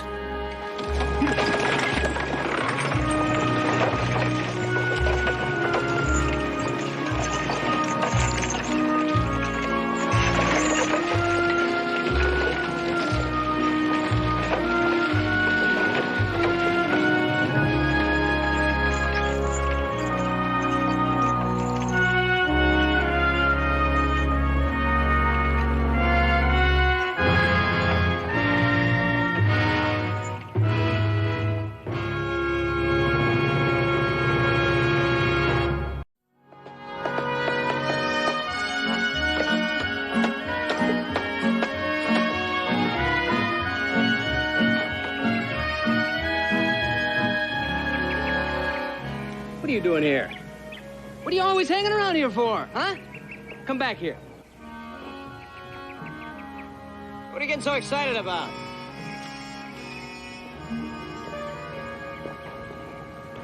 That blamed Indian, what's his name? Why didn't you run him off the Ponderosa? Why? What'd he do to you? Nothing. Well, it's just that wherever I am, all of a sudden he just appears. I mean, out of nowhere. He's breathing down the back of my neck. He points those eyes at me like a double-barreled shotgun. It gives me the willies.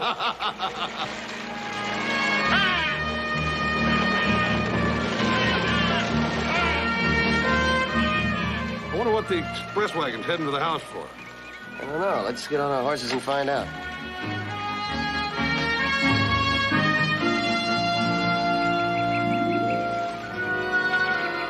Hey, Cartwright! Who? Cartwright! What is it, Dan? I got a package for you. It come from San Francisco today. Boy, will I be glad to give you. Where are we? All right, end of the line. Come on. Go. Let me go. Let me go. Hey, hold on. I'm supposed to give you this, too. Hold on now. Well, wait a minute, Dan. What is... Hey, whoa. Hey.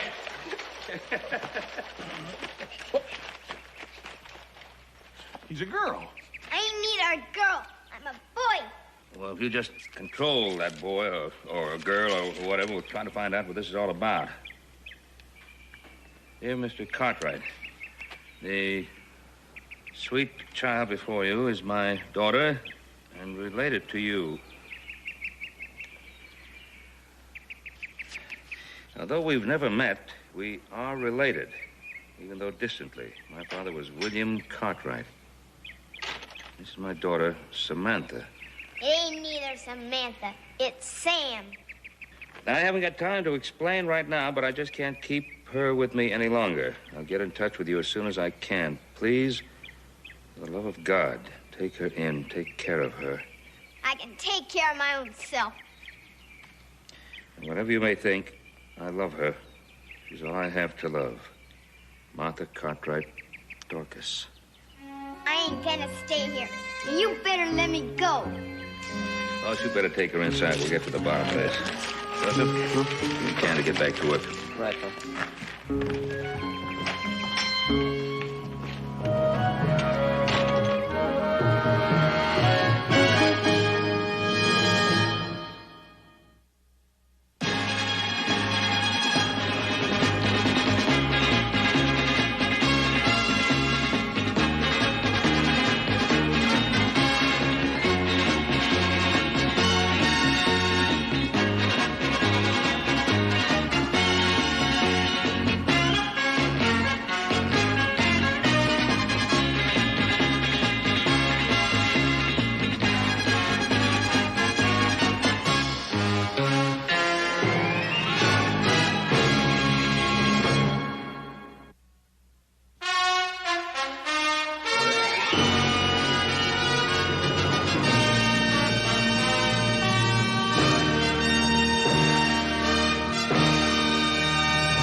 All right.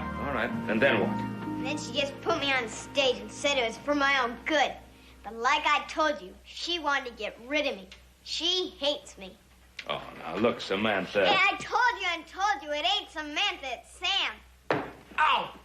All right, Sam, now sit down here. All right, just stay put. Why do you want to be a boy? Because before I was born, my father wanted me to be a boy.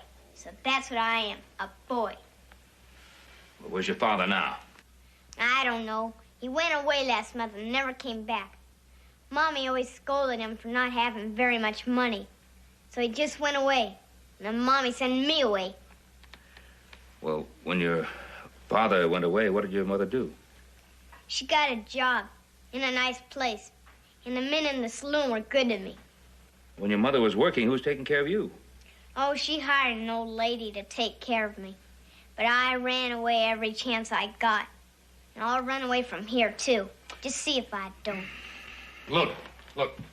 Samantha. Sam. If your mommy hates you so, why do you want to go back? To be there when Daddy comes home. Mommy says he never will come home. But I know he will. And I want to be there when he does. Mr. Carlyle, supper is almost ready. You better go wash your dirty little face, little boy. You can't make me. No wash, no eat. We no feed dirty little boy here. I ain't hungry. You still got a dirty little face. Come, have some wash you wife. I can wash my own face. 哎呀，那个马老仔呢？我绑开你把你入去。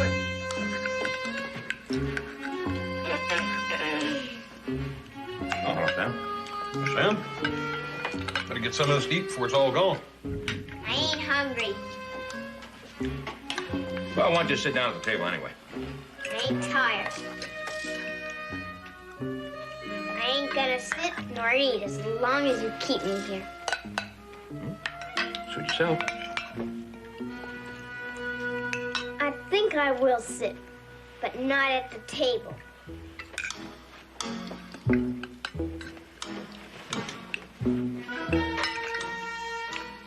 It sure is good. Yeah, boy, these are the best dumplings I believe I ever tasted. They're delicious. I'll starve myself skinny. Hey, boy, any more peas? Well, there's some on Sam's plate there. Oh, good. Hey, wait! That was given to me. Never.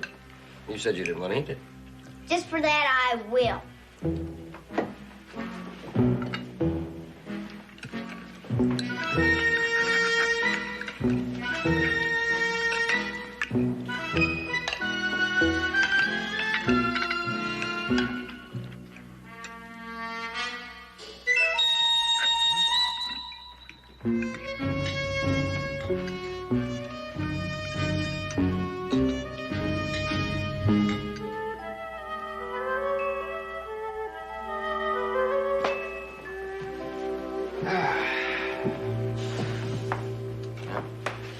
How are you gonna do it?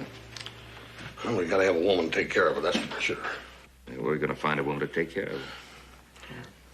Hey, no chance you get married tomorrow, is there, Pop? You know, I don't think one woman could take care of her. That kid is absolutely it.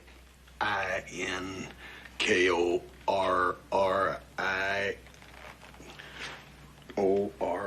I know what you mean, but I can't spell it. No, neither can either. I know what you're doing. You're trying to figure out a way how to keep me here. Sam, what we're trying to do... I don't want to stay here. So all you have to do is put me on stage to San Francisco. All right, Sammy. It's a time for bed. What's that for? This is your nightgown. It's the best housing can do. I don't need a nightgown. I sleep raw. Law, you know sleep law at this house. I do. 翻嚟呢爭嚟呢處，翻嚟呢處你個白佬仔，你爭嚟呢處，你唔着呢件衫，你嘅係呀真係，你Leave me alone. 真翻嚟呢處 ，Steady， Break all your dishes and your pots. 你唔幫咗，唔幫我。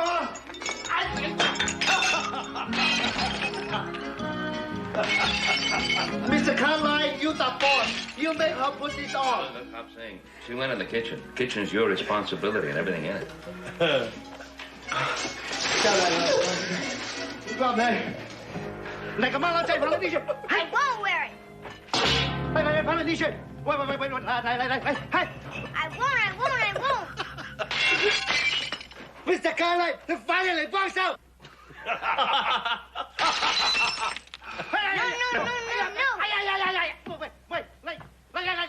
You better send me back. 哎呀，你個馬騮仔，你話我扮親你，翻出去，快啲行出去，翻去瞓。係你嘅啫，你真嘅，係呀啦，係都你快啲，你個仔仔啊，今晚你要瞓啦，你今晚咧嗱，我講緊嗱 ，you be good girl and we be friends. I don't want to be friends with anybody. 哎呀，真係啊！ Are you sure she's related to us? Yes, she is. I remember William Cartwright. I had a daughter, Martha, and he was my first cousin, so that would make that little girl up there your fourth cousin. Paul, can't you do what she wants done? Can't you put her on stage and send her back to San Francisco? So she can run around the streets of San Francisco again? What are we going to do? You ride into Virginia City tomorrow and wire our agent in San Francisco to find Martha Dorcas and give her enough money to get here, and after that, we'll see what develops. That little girl's only real big problem is she's just spoiled rotten. What she needs is a good spanking. The little girl has a good-sized problem. I don't know what a spanking would do. You always seem to think they solve my problems. Now, that little gal been uprooted, sent out to strangers in a strange place. Feels all alone in the world. Unloved, unwanted. She's fighting back the only way she knows how, I guess. What she needs is not a spanking, but a little humor and understanding and compassion. Hey, what's that great big ugly old Indian doing outside my window?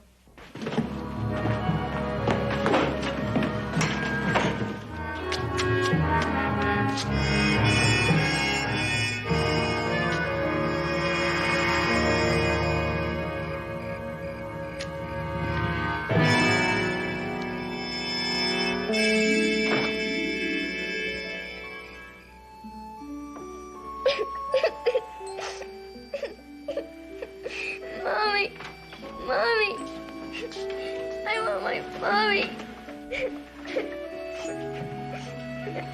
It's all right, darling.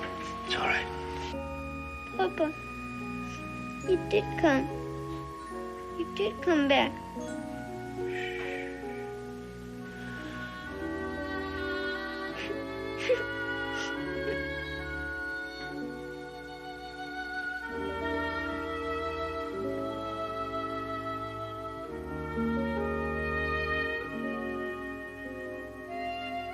What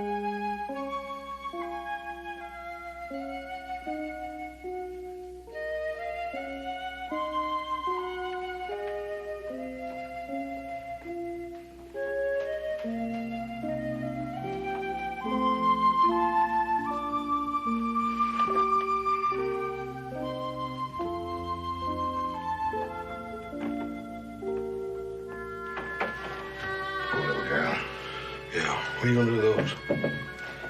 Before we get anywhere with her, we gotta convince her that she is a girl, so get rid of them, burn them.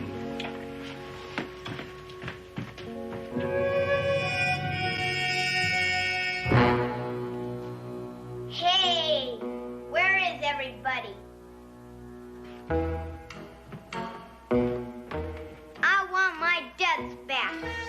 If you don't give them back, I'm gonna get real mad. Loco or something? You better give me back my clothes. Stop hiding.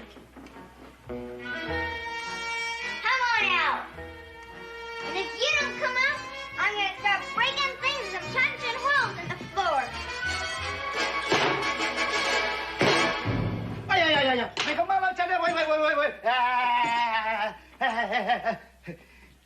Good morning, little girl. It's so good to see you again. You sleep good? You feel better? I didn't sleep good and I don't feel better. Your breakfast is ready. I ain't hungry. Today you're going to be nice little girl. You and I going to be friends. Come, sit down. I ain't gonna be nice and I ain't gonna be your friend, so there. Oh, no.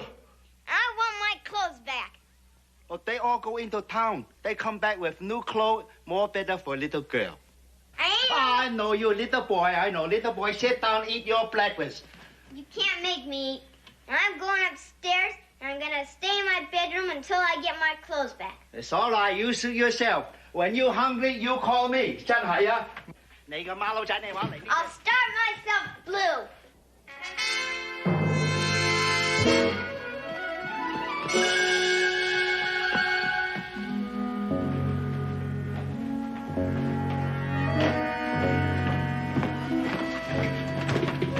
Sam still in the bedroom?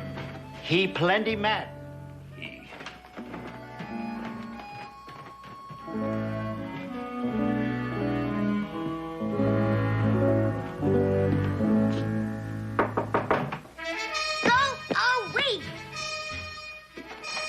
Go away. Good morning, Sam. Got something for you here? Things? I ain't interested. You ain't interested, huh? Are you interested in this? What's that stuff for? This stuff, young lady, is for you to wear from now on. I ain't a young lady, and I ain't gonna wear that junk.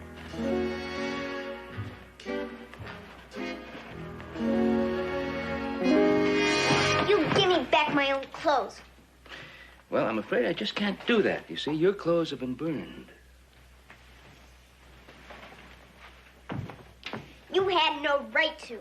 Well, maybe I didn't have any right to, but I guess there's not much choice about what you're going to wear from now on. I'd rather run around raw. Just as you please. Oh, you can come down anytime you like. Raw, if you wish. Just for that, I will. Burning my clothes.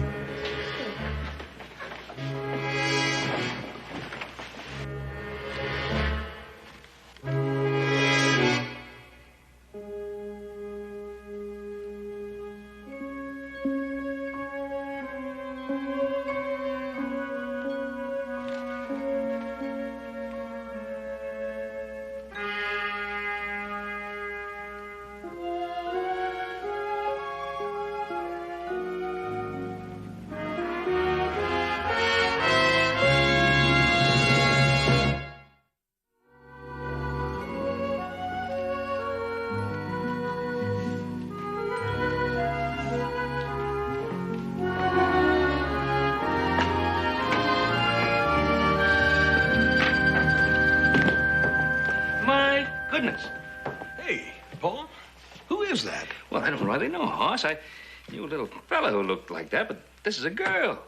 Yeah, and a mighty good-looking little girl, too, huh? Don't you laugh at me. And I ain't neither a girl. I'm a boy. And I hate you. Yeah, And I hate everybody. Oh, no, you don't. Hold it, little lady. Well, I guess the time has come for that paddling. Yeah, well, like you said, Paul, a little human understanding and compassion. Come on, young lady. All right.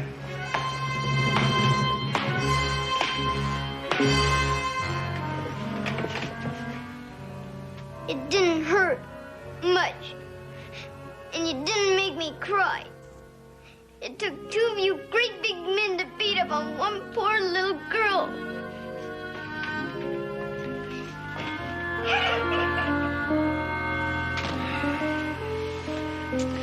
Well, sometimes, you know, spanking gives a child a sense of security. Shows them that concern about it.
assistant chief cook and bottle washer he ever had. And he's going to learn me how to make biscuits. Yeah, I'll bet you make them real good, too. I better get in town, see if there's any information. Here, you better load this. Yeah, hey.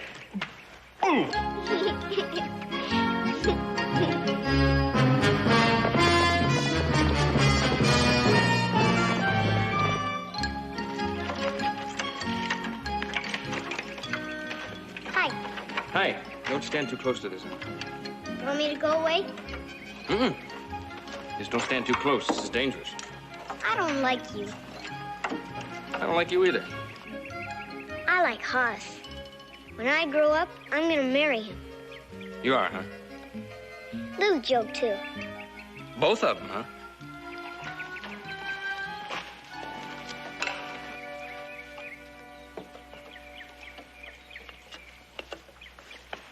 But I ain't gonna marry you, though.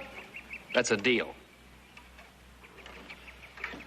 Why don't you like me? I don't know, maybe because you don't like me. That's why I don't like you, because you don't like me. That's kind of a Mexican standoff, ain't it? I think that maybe I do like you. Kinda. I think I like you too. Kinda.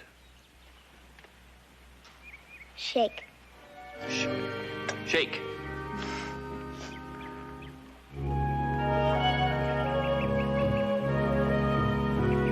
That's the Indian that was outside my window.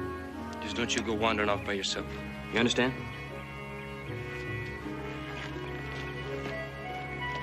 Hey, wait for me! Sure, come on.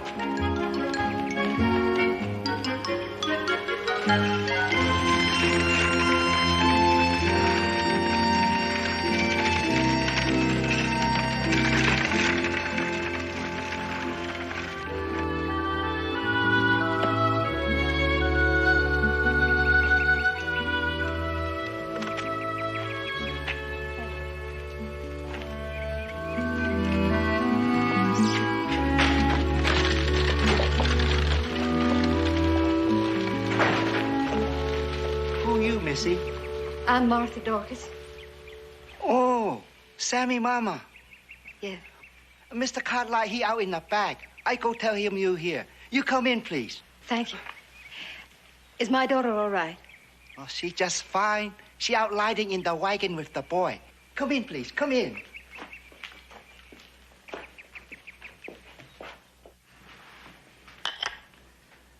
You're a Cartwright. And of course, you're welcome here and welcome to anything you might need. I appreciate that. But being a Cartwright makes you part of the family. And so, there's certain questions I'd like you to answer. Your daughter, you put her on a stagecoach, sent her off to some strange part of the country. Her not knowing whether you really loved her. Now, don't you think that was rather cruel? I didn't have a choice. I didn't want to hang around where I worked. She kept running away from the woman I had caring for her. Yes, she told me about the place where you worked. She said the men there liked her very much. Look, I know what you're thinking. No? I don't think you do know what I'm thinking.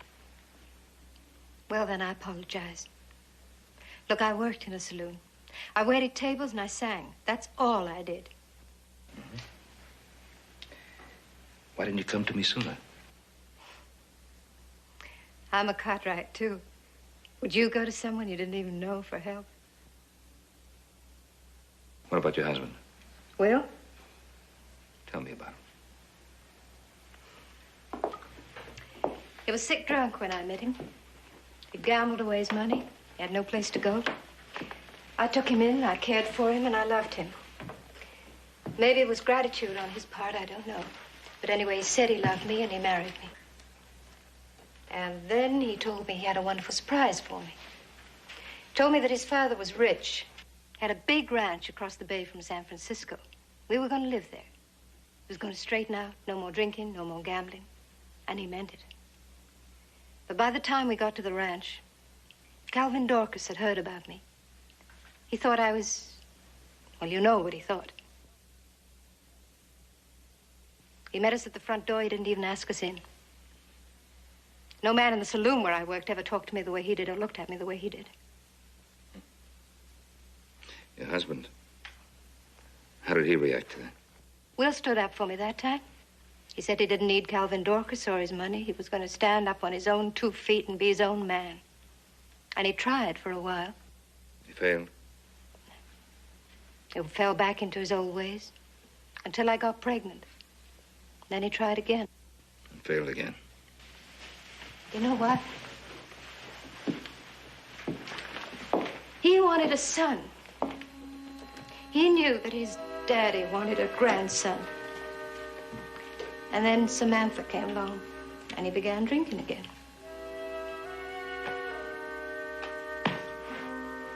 Where is he now?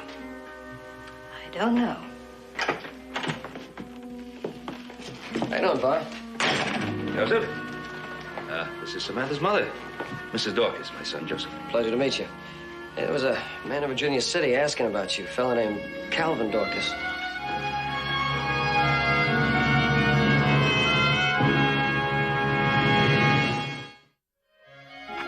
Uncle Joe took me for a buggy ride way up in the mountains. Of course, I like to ride you too, Uncle Hoskins. Yeah. Come on, I'm better horse broker here. Come on. Come on. We had a lot of fun, Uncle Ben. Mommy. Samantha. I told Uncle Ben you wouldn't come back. Oh, Mommy.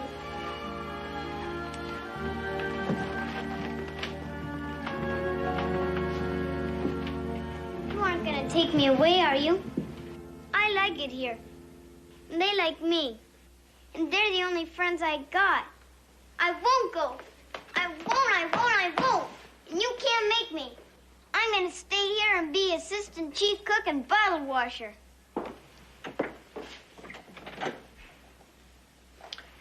Samantha, come over here. We're going to have a little talk. Please, Mommy, don't make me go.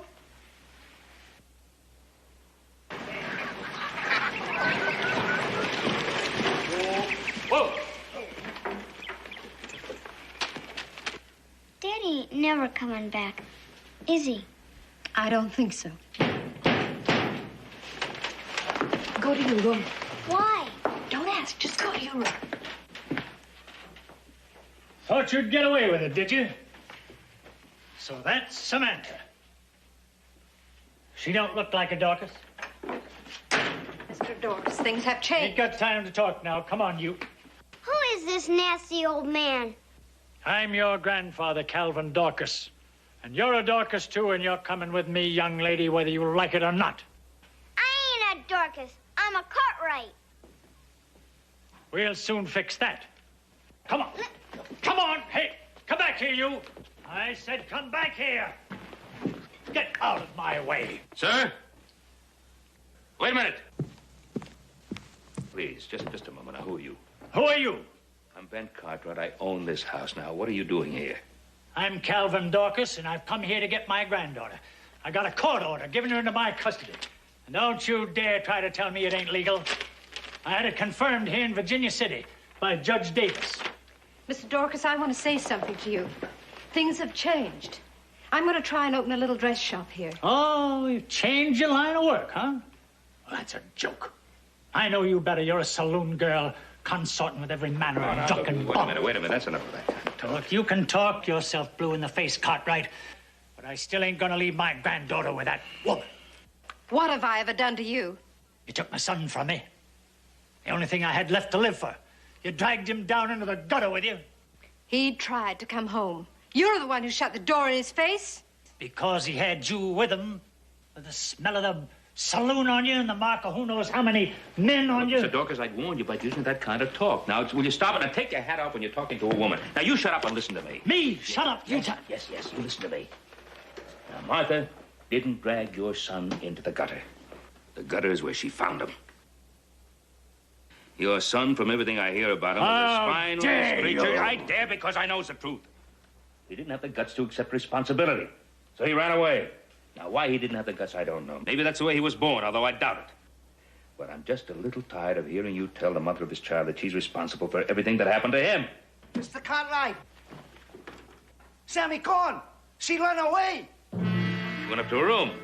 No, she go down back stair. I see her running into the wood. Wait a minute.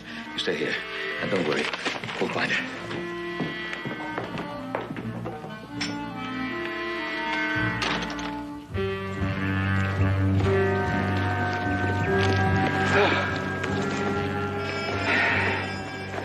All right, let's spread out, huh? Awesome. Go over the hill. And, little Joe, you go up in that direction. All right, pal. Candy, you go up there. I'll take this way. Right.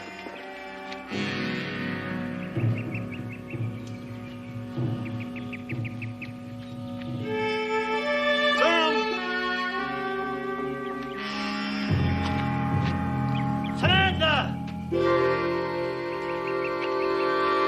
Sam!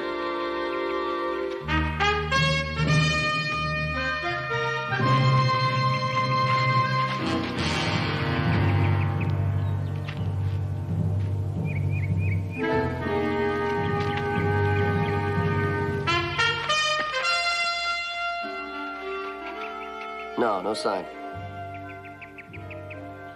Try the flats.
We better cover the lake. Here, you take that side. I'll head.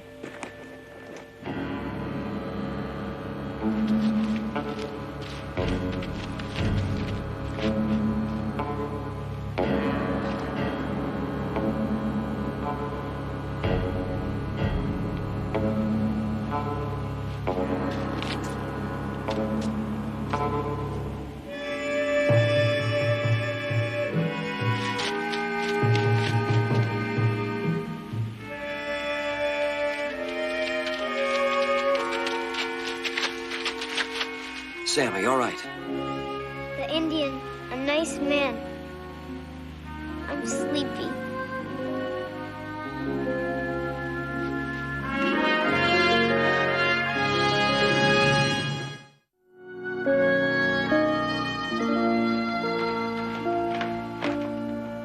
How is she?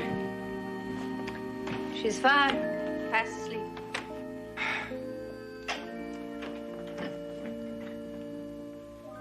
Anyone find her? Anyone find her? Yes, we found her. We found her. Oh, thank heavens. Is she all right? She's fine. She's fine. Oh. Joe, get some brandy. Thank heaven she's safe. Oh, she's fine. She's fine. What happened to you? Oh, I'm all right. I just fell in the river. It was dark out. I searched and I searched, and I couldn't find her anywhere. You take some of this now.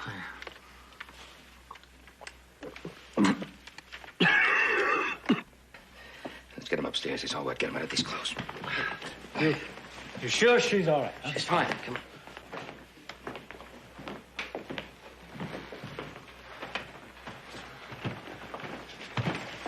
Here's his coat. Help him. He needs help.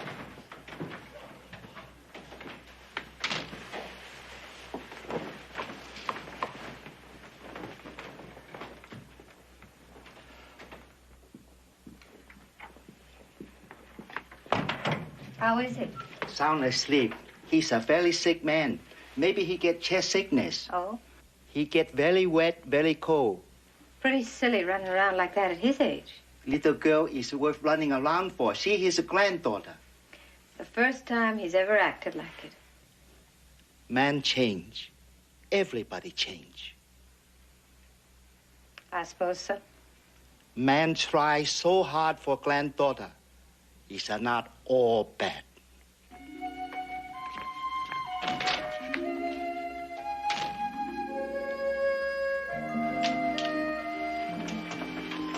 How is he? He's asleep. He's very tired. It's only been 3 days. Can I come in? If you're very quiet, I'll be back in a minute.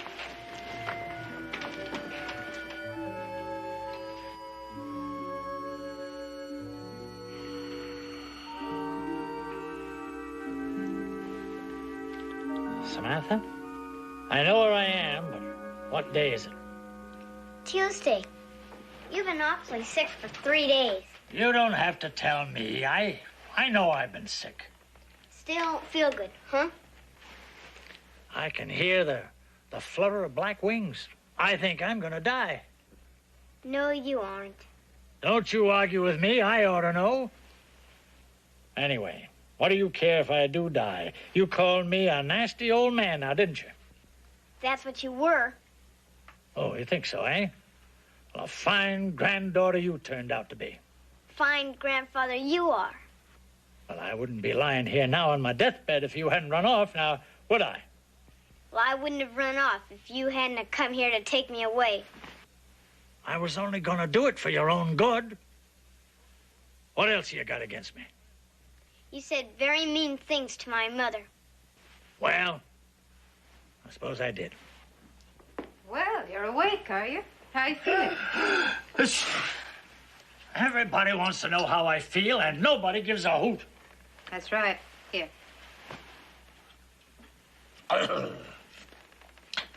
You've been doctoring me all along. Why? Why didn't you let me be good and sick and maybe even die when you had the chance? I didn't have much to do with whether you lived or died. I ain't been asleep all the time. I heard the Chinaman saying if it hadn't been for what you done for me, I'd have been mighty sick. I'd have done the same for anyone. But don't think you softened me up. I ain't changed my mind about taking Samantha with me, not one little bit. I didn't think you had. But I ain't going with you. Maybe Cartwright's right about my son. I guess nobody's to blame for the way he turned out, except maybe me. But if he was to come home, well, I mean, you don't want him to find his daughter running around wild like a red Indian now, do you? No, I don't. Good. Then I'll keep her at my home. See that she's raised right. Now, that's what I wanted to hear. If you'll keep her in your home, I won't argue with you. You can take her with you. But, Mommy... It'll be best for you. Now, you two, talk it over and make your plans. Samantha? Oh, no, you don't.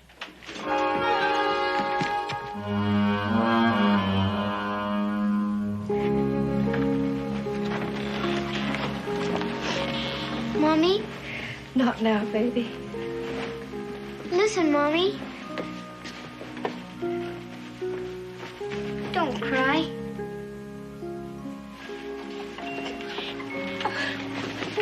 Please don't cry. Please don't cry. Wait.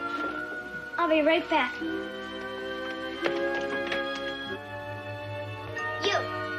You're mean. You're the meanest man in the whole world. Now, wait a minute. You made my father run away. You made my mother cry. You make everybody you know miserable. You're a bad man. All right. But a man can change, can't he? I don't believe you can. Oh, you don't, eh? Well, I'll show you. Go get your mother. Go on, get her.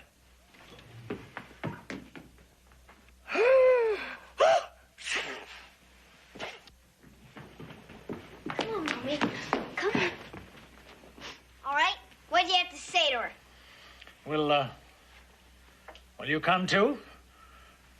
Come and stay with us until we get this child settled? Grandpa? Will you come and stay with us for a year or two? Grandpa? Will you stay with us forever to be my daughter and my granddaughter?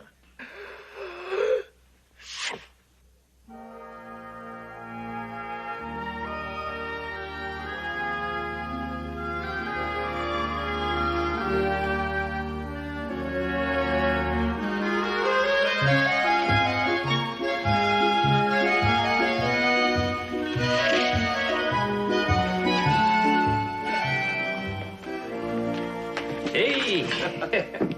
Well, Sam, where's Mom?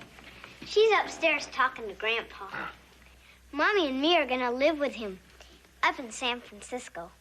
Well, now, isn't that wonderful?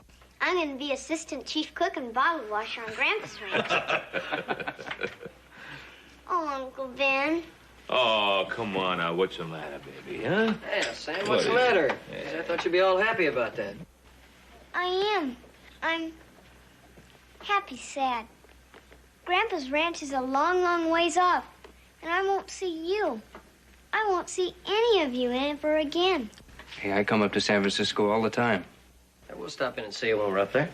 Sure, and then you'll come and visit with us, won't you? Gee, it'll be like having two homes, won't it? Yeah. That's right. Just like having two homes, Sam. And don't forget, Hoss, you either, little Joe, about when I grow up. Oh, no. No, we won't forget. What's this about when you grow up?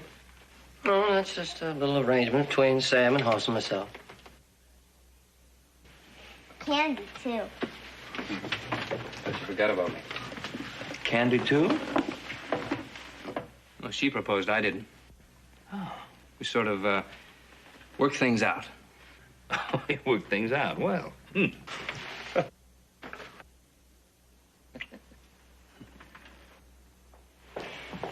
I really want to thank you for everything, Cousin Ben.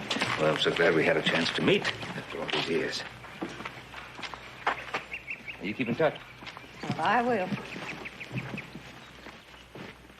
I ain't never been talked to like you talked to me, Cartwright. But I ain't gonna hold it against you. Samantha, come on now. Dear?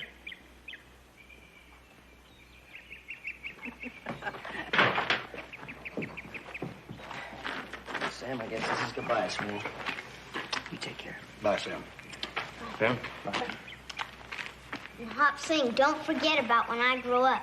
Hop Sing, no forget. What, you too? Who teach her how to make biscuit?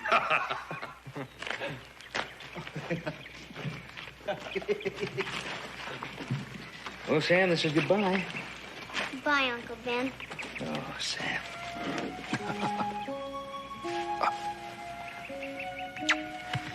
You be a good girl now and take care of yourself.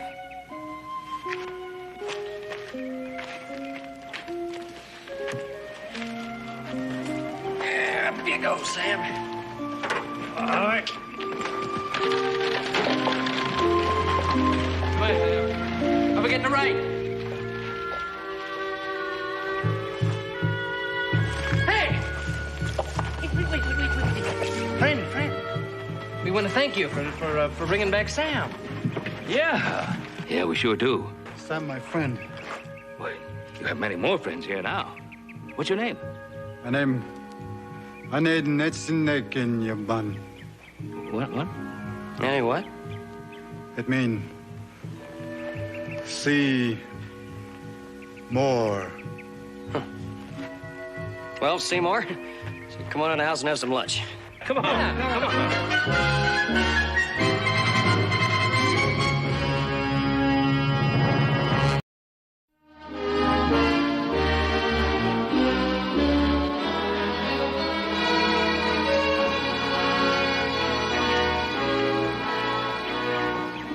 Another excellent animal. Thank you.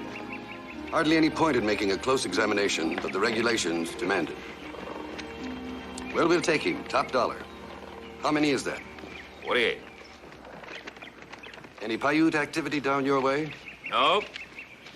No sign of any in the trail either. I understand you had a problem, huh? Yeah. I was so glad to get these remounts. We've ridden our horses to skin and bones. You raise fine horses, Mr. Cartwright. Thank you.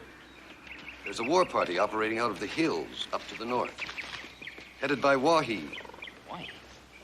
He was killed in the Stoughton raid. Yeah, that's what we thought. They came down with a band of reservation jumpers. Looting, killing, stealing. And harder to catch than a mirage. We did find his camp day before yesterday. We might have had him, but we moved too soon. Nothing except a bunch of women, children, old men. You going after him? Yes, but not until I've delivered the prisoners to the reservation. By that time, the trail will be too cold. By the way, one of the prisoners is a white woman. Where's she from? I wish I could tell you. Her reluctance to talk is understandable, though. She's Wahi's squaw. She's got his child, half-breed papoose. You taking her to the reservation? I offered her transportation to any city and town in the state. She insists on going to the reservation.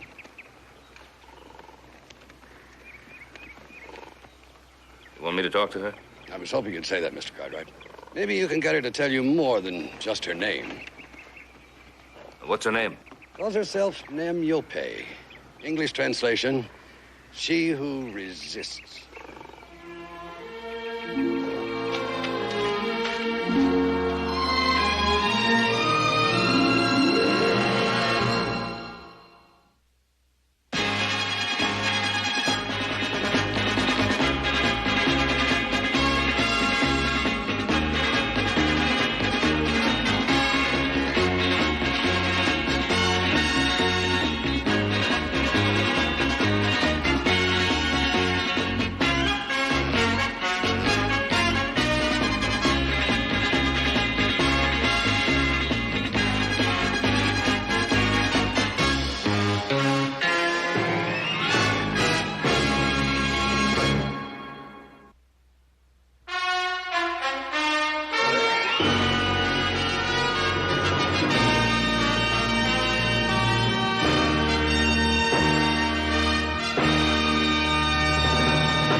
This way, please.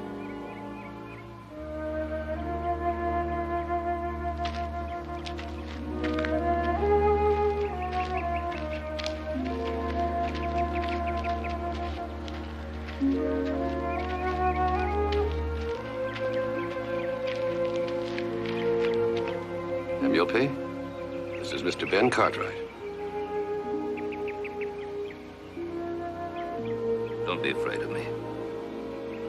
Please, look at him when he speaks to you.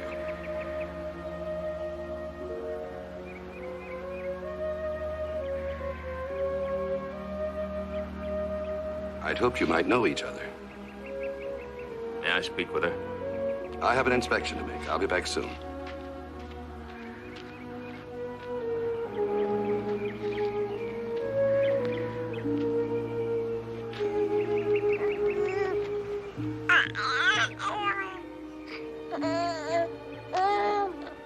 Yope. Do you know me? Have you ever seen me before?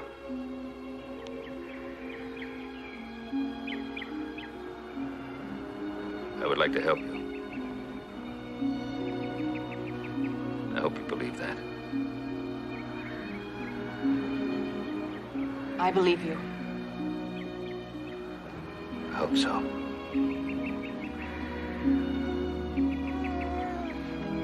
Inside, we can sit down there.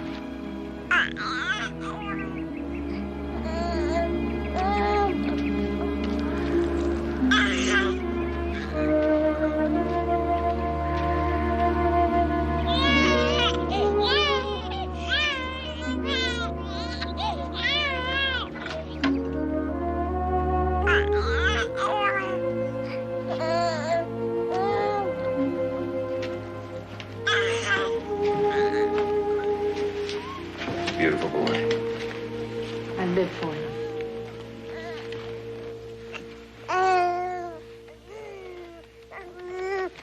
Oh. Have you been treated well? Yes. You don't have to go to the reservation. I want to. How long were you with Wahi? A long time. You love him? I'm his squaw.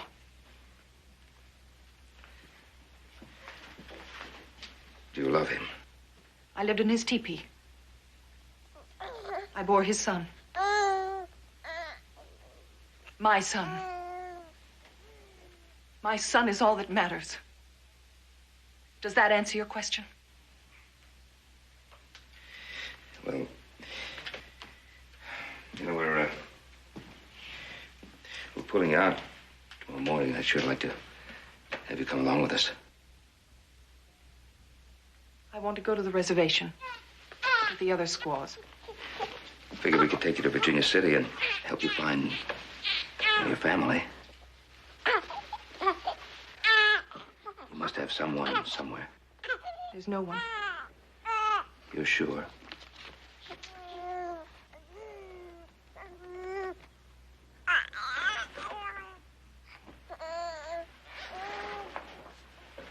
Have you ever been on a reservation? No. Well, it's not for you. Believe me, if you love your son, then you must think of him. I think only of him. I've never been to a reservation, but I've lived in Nevada towns before. I know the people. I know what they would do to the son of a white mother and a Paiute father. I can spare him that torment, and I will. And why do you think the reservation will be different? What do you expect to find for him there? Equality.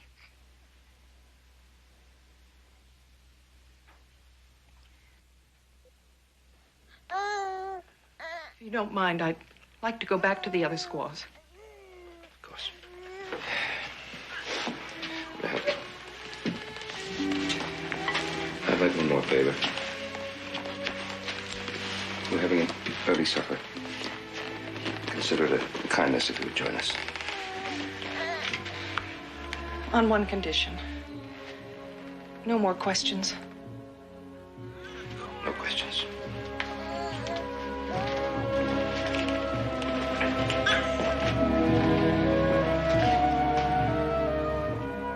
We ain't used to serving fancy here. Best we could do. Oh, it looks very good. Very good, thank you. If you want seconds, yeah.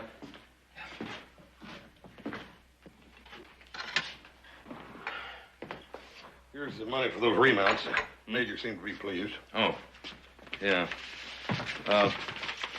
Joseph, put that chair over there. Anita.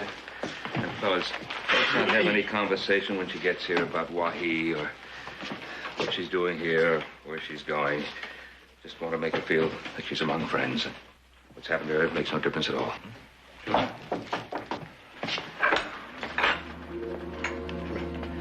Come in, please. Let's meet everybody. It's my son, Hoss. Howdy, ma'am. And my other son, Joseph. This is Candy. Gentlemen, this is Namiope. Never to meet, ma'am. Let's sit down. Make it comfortable. Well, I hope you brought your appetite with you. Mighty good. Yeah, you know, after 2 weeks on the trail, there's something about just a clean tablecloth making food look good.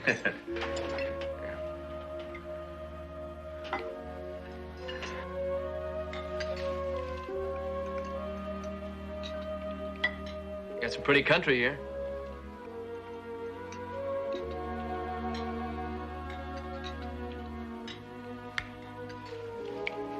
How are you making out with that horse of yours? Him?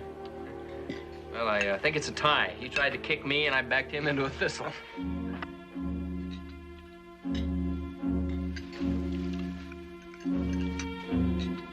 Candy's got a running feud with this roan horse of his. He's out chasing a stray the other day, and a horse ran him into a tree, and he got caught up in the limbs. That never happened. Funniest thing I ever saw, old Candy hanging up that tree upside down.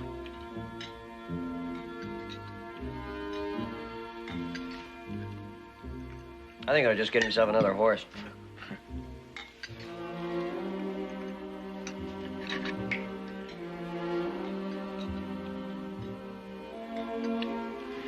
You're being very kind, all of you. You're trying very hard.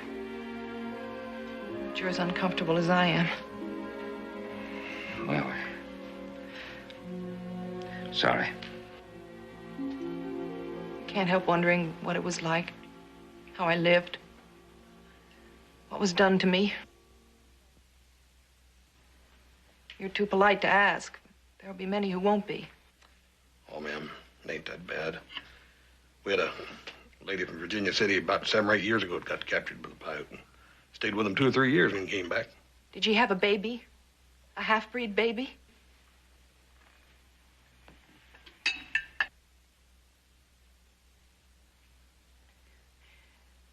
Mr. Cartwright, what will happen to Wahi?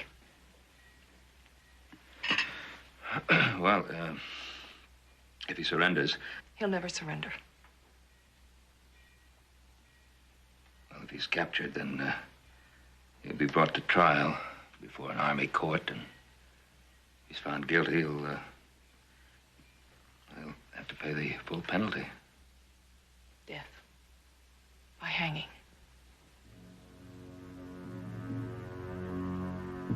Yes. If he fights, he'll be killed.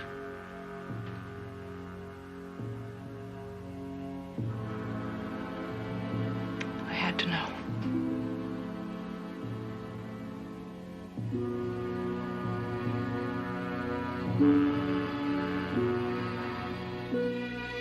You'll just have to excuse me.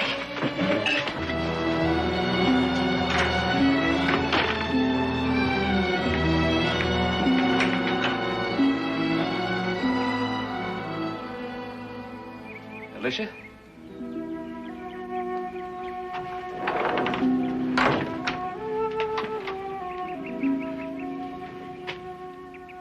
Alicia Purcell.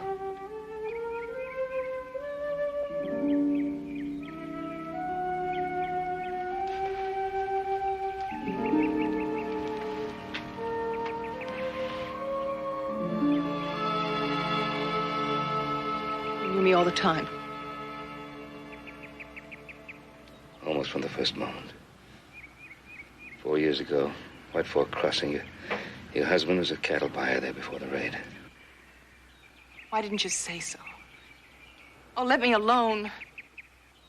I was waiting to hear you say that you wanted to go back home. I have no home. Yes, you have. Your husband, Wayne, he's in Virginia City. He spent a year searching for you. Thinks you're dead. I am dead. He's been living there for 3 years. If he knew that you were alive... Stop! Stop, I don't want to listen. He's your husband. He's your husband, was and is. He wouldn't want me.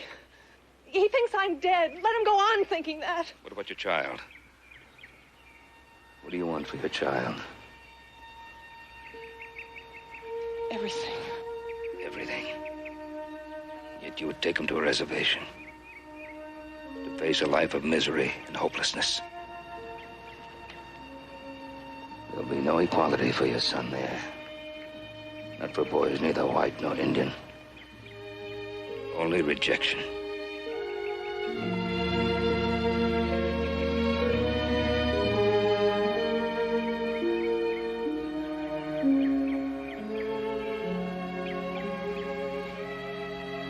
I'll talk to the major. We'll have Wayne meet us here, or you'll leave with us in the morning.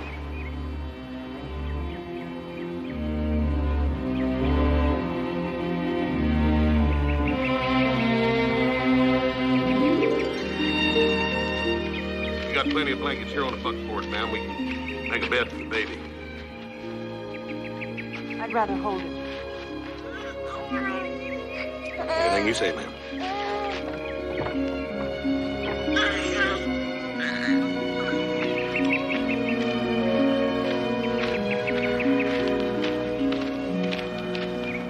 Purcell. I was with Pa in White Fork, but I didn't see her there. Do you know her husband? Yeah. He's got a good business. He works hard. He's got a proud and proper, though. I got nothing against him, but it's the impression I got. A little too proud, maybe. Huh? That's what I was thinking. On the other hand, I was wondering what I'd do if it was me she was coming home to. I asked myself the same question. I didn't get an answer. Sent a telegram to Wayne. Told him we'd be home in 4 days. Asked him to come to the Ponderosa.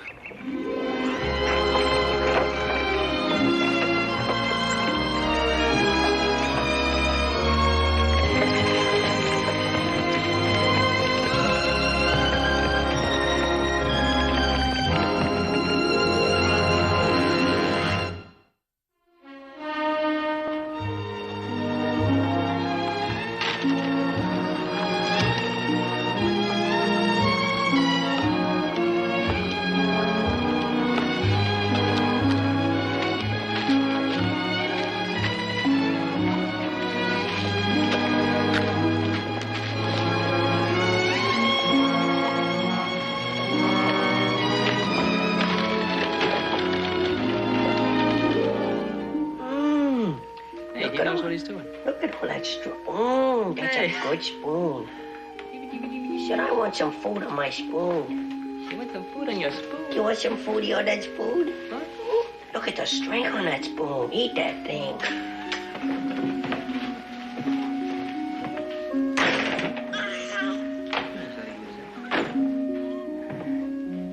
That's a good spoon, isn't it? A good spoon. The other end.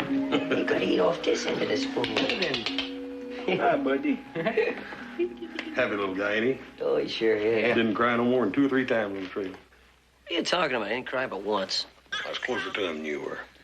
He was exercising his lungs. That's why babies cry, you know, to exercise their lungs. How do you know that? Speaking of exercise, Joseph, I thought you and Candy were going to build a box store. Well, yeah, we are. Where? Right here in the living room? Oh, we just finished our lunch. We're just going to play with the little fella for a few minutes. Oh, I saw Wayne Purcell at the post office. He was just waiting to make sure when we got home. Said he'd be out in about an hour. Oh, good. Yeah, we better get back to work, Ed. Yeah. Good evening. Here, buddy. There you go. Something you ought to see over here. Huh?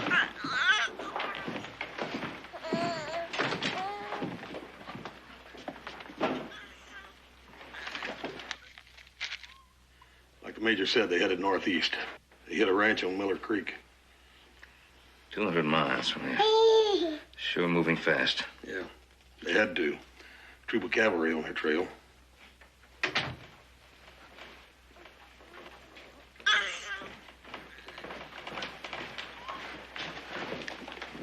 Nap time for this young man.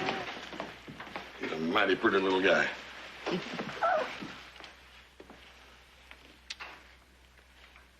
Is Wayne coming out here?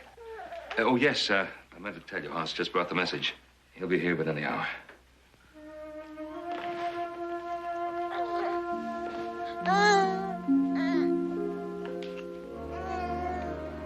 For the last 4 years, I didn't think I'd ever be frightened again. I'm frightened now.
This can't be. Yes. He's my son.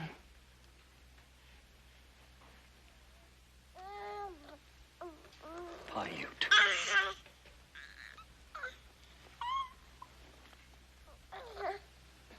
Whose?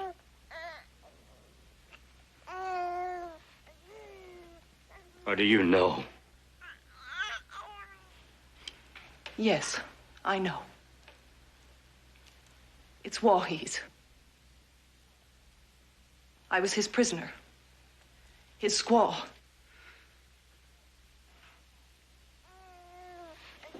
Why? Murder that red-handed butcher? And you dare bring this home? What was I supposed to do? He's my son, too. He's my flesh and blood. Should I have pretended he was never born? Just walk away and leave him? I thought you were dead. I could live with that. But this... how in heaven's name do you expect me to feel? I don't know, Wayne. I truly don't know. Filthy savage. Didn't that matter to you? Yes, it mattered. But I'm a coward. I didn't want to die.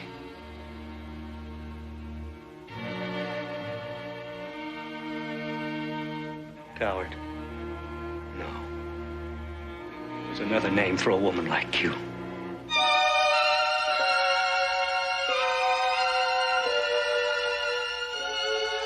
I ask one kindness of you. Go away. Quickly. And gladly.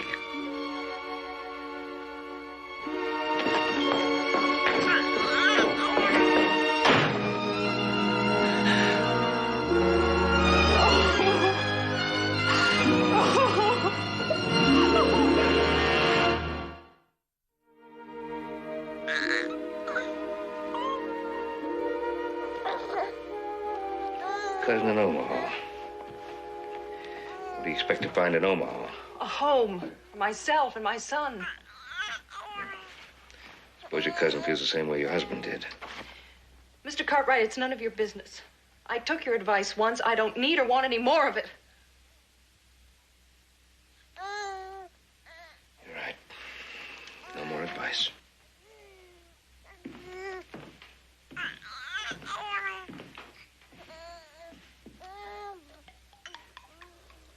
Randy? No, thank you.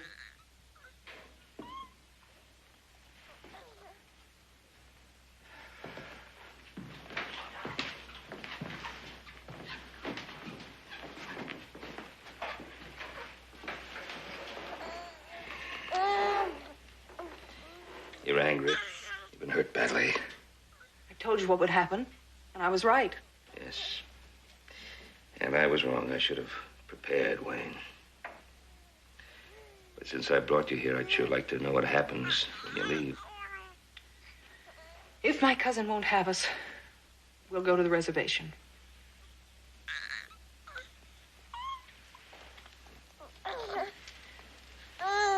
Sure is a handsome child. May I? Come up here, young fella. There we are. Well, you know, I sure do like you. Yes, sir, I like you a lot.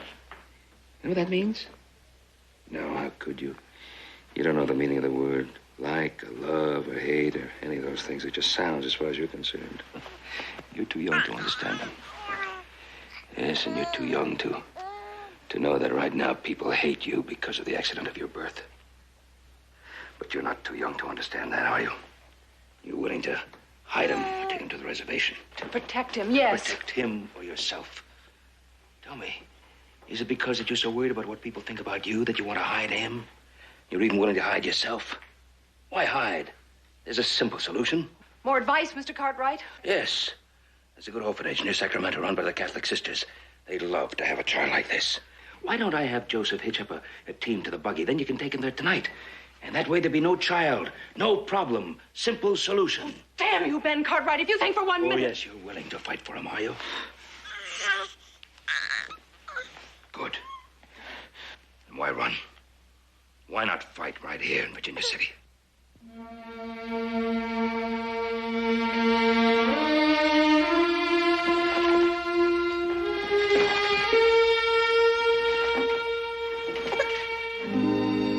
Yes. Why not?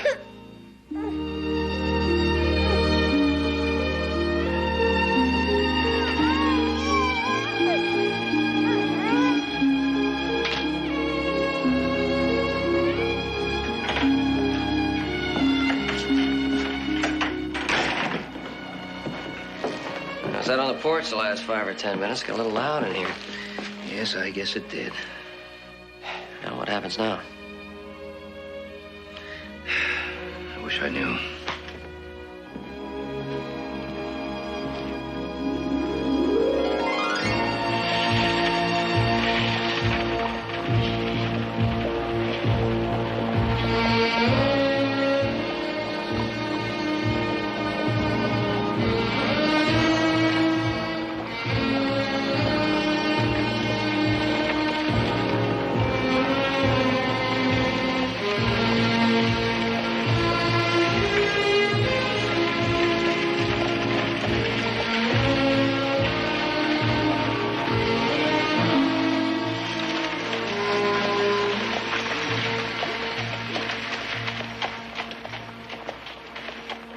Say, this is the best shop in town, although I'm not an expert. You do have business at the bank. Yes, of course, but I want to introduce you to Elizabeth Bowen. She's I've known her for a long time. I'd rather you didn't. If I'm going to stay in Virginia City, I have to face these people. I might just as well start here and now. I'll meet you back here.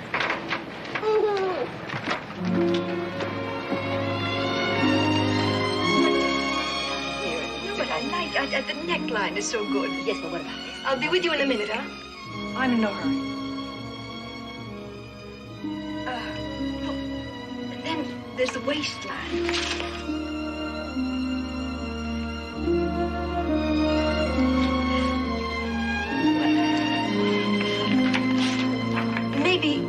Maybe this dress is more what you had in mind.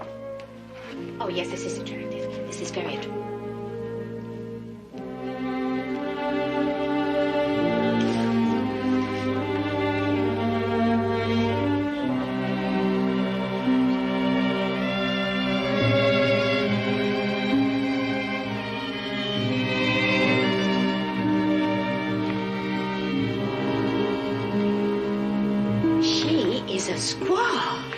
I'm sure you're wrong. Well, I know an Indian child when I see one. That baby's Paiute. So you needn't wonder, ladies, my baby is Paiute. Half Paiute.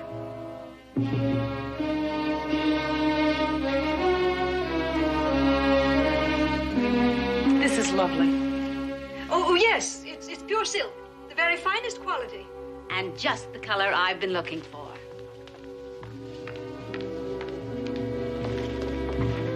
This silk made up in the dress you just showed me. I want the material now. But, Mrs. Smith, I don't want the cloth that's been unrolled from the boat.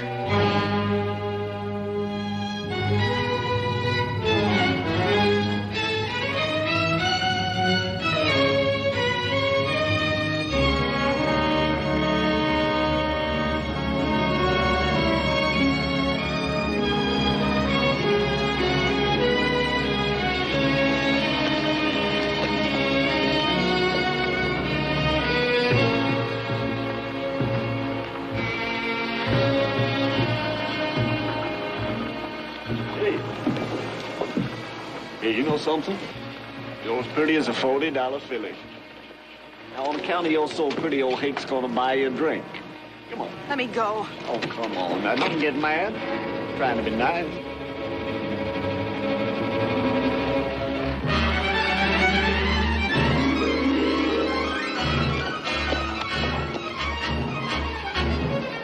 I'm really a very nice fella.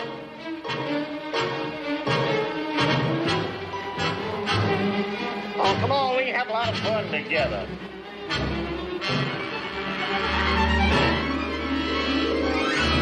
I don't even mind the baby.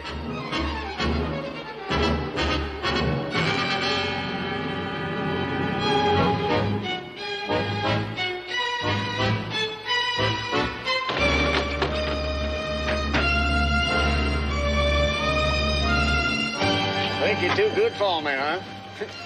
Ain't no woman carrying no Paiute brat too good for me. No, stay away. No. No, stop it. No, stop!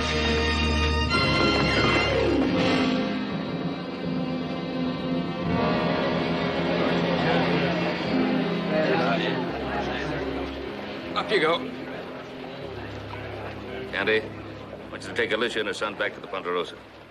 Mr. Cartwright, if there's trouble here. Nothing I can't handle. You dropped your hat.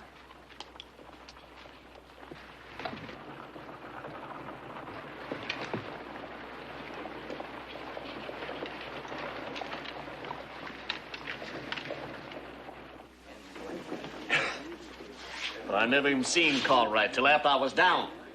I mean, he snuck up on me, you know, hit me from behind. Well, he didn't even give me a fair chance. This will make you the biggest cattle broker in Virginia City. Thanks to you, Mr. Green. No thanks asked or wanted.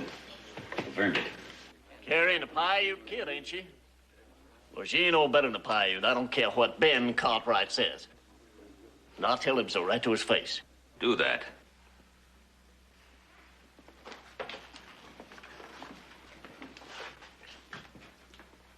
Go ahead, I'm listening. Well, we're in buckskins and carrying that baby, well, I thought she was a Paiute. She's not a Paiute, but even if she wasn't... Yeah, well, she sure ain't. She's less than a Paiute. Well, she's less than dirt.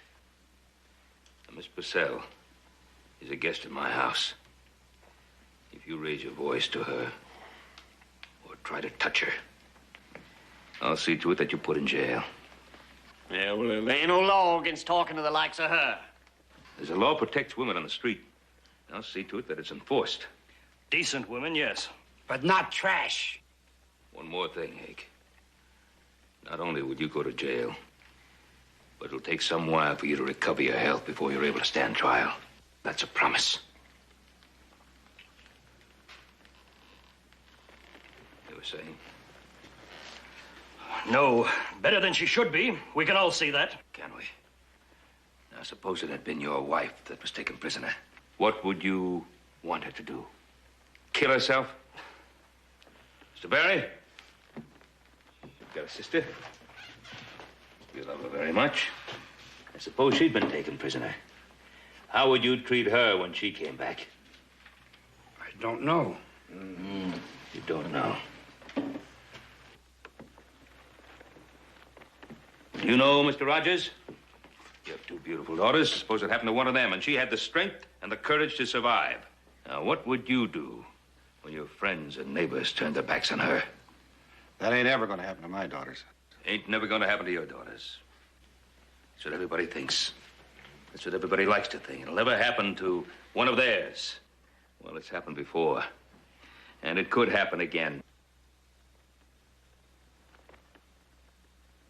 Could happen to someone very near and dear to you. So you'd better start figuring how you'd feel. Yeah. Start figuring.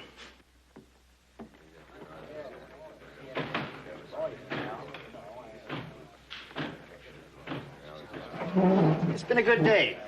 See you tomorrow.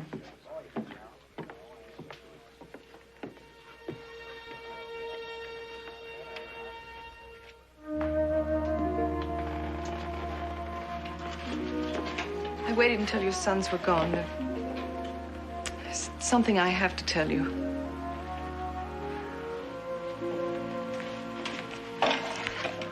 Mr. Cartwright, I'm leaving in the morning. I realize if my son's going to have any chance at all, it'll be in a big city like San Francisco or New York. Virginia City has something that no other place can offer you. Your husband. I have no husband. Maybe. But when you had need of help, you saw his name on that sign. You turned to him. Didn't you? Didn't you?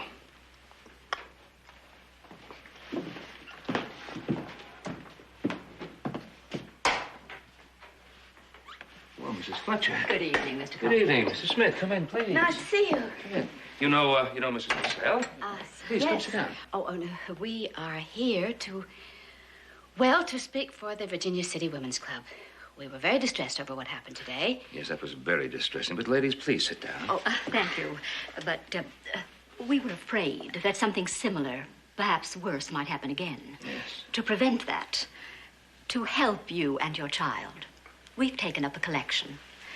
And we are prepared to help you find a new home, a new start, someplace like Carson City, Reno, someplace where you and your child will feel more comfortable.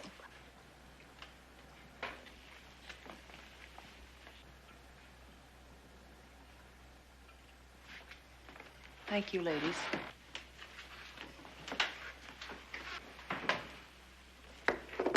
Thank you.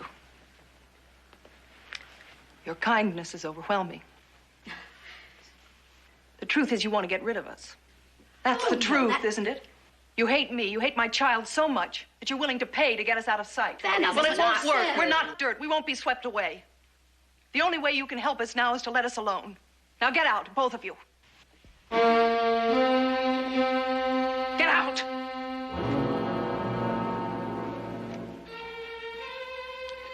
Ladies?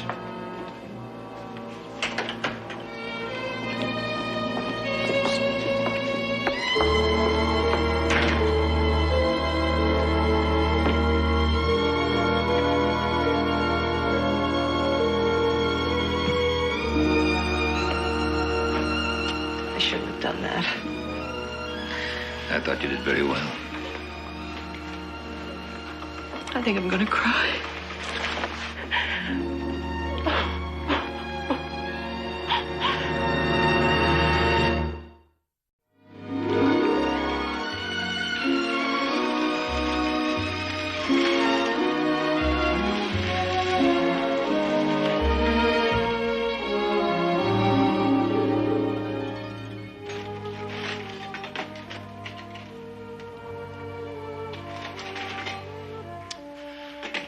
Well, my son's been asleep for hours. It's time I joined him.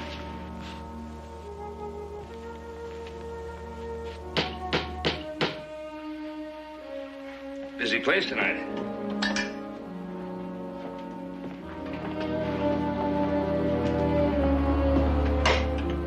Hello, this is your night for company. It sure is. I passed a couple of your guests down the road a piece. They're now my ex-customers. Oh, Mrs. Purcell, good evening. I brought the silk you liked. You disappeared so quickly that I never had a chance to tell you that I'd be delighted to make a dress for you. 10 dresses, if you wish. Oh, thank you. Not at all. Oh, Ben, I heard what you said in the Silver Dollar Bar. I must have heard 10 different versions of it. You certainly have the whole town talking. Is that good or bad? Both, I guess. Tell me, have you got a spare room here we can use? No, several upstairs. Fine. Then we can get started. Come along. We won't be needing you, Ben. This is woman's work. That's a very handsome boy. I brought along some yard goods and some dress patterns for him, too.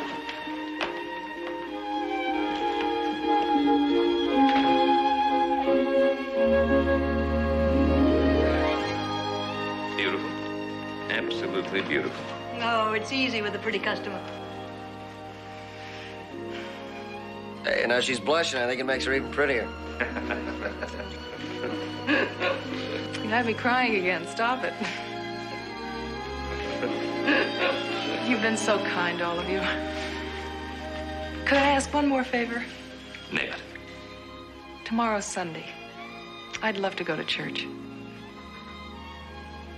My pleasure. Woo-hoo! Yes, sir. I tell you, I don't know if that bonnet makes you look more like a boy or a girl, but your booties make you look like a boy. You like your new clothes, huh? Huh? Yes, sir. You betcha.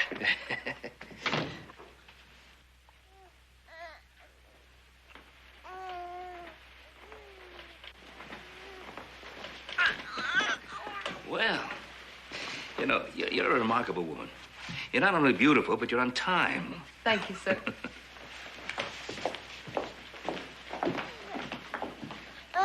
Oh, Grandma should have the buggy ready.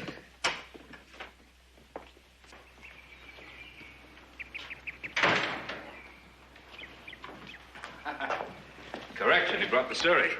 Any reason? Well, I thought maybe I'd go with you. Ah, good. Help you in? There you are.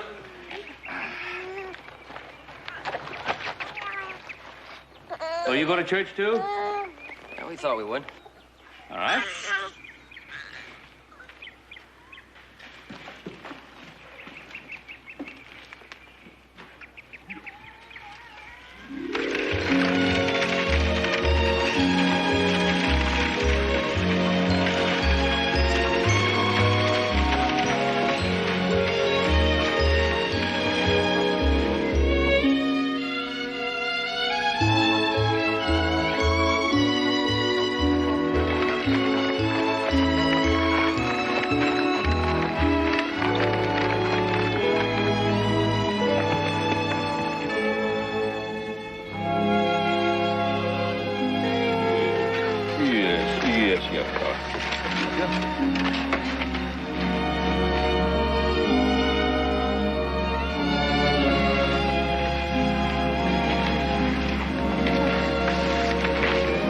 I'm not afraid. We'll go the rest of the way alone. No. I'd be mighty proud to go along with you.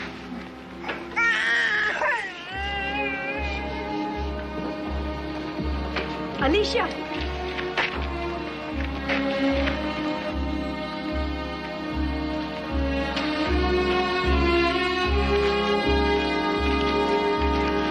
Morning, ma'am.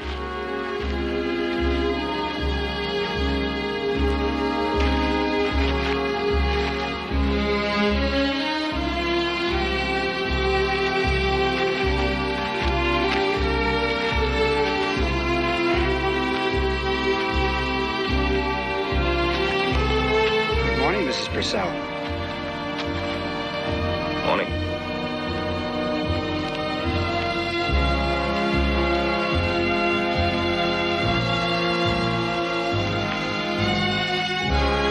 Morning.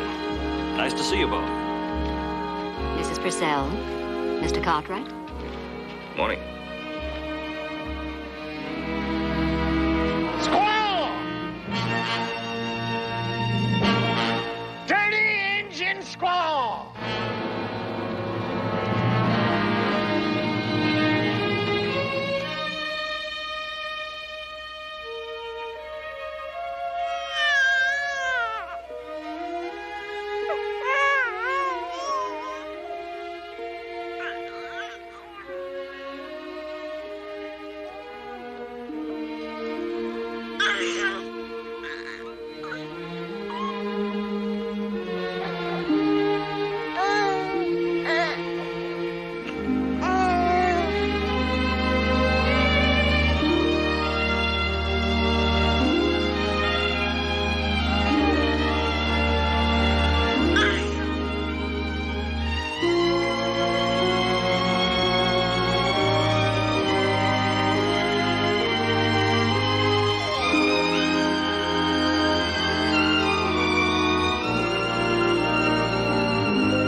Well, what do you think? It's the Rossi's, the Ponderosa. I tried to build them just like yours.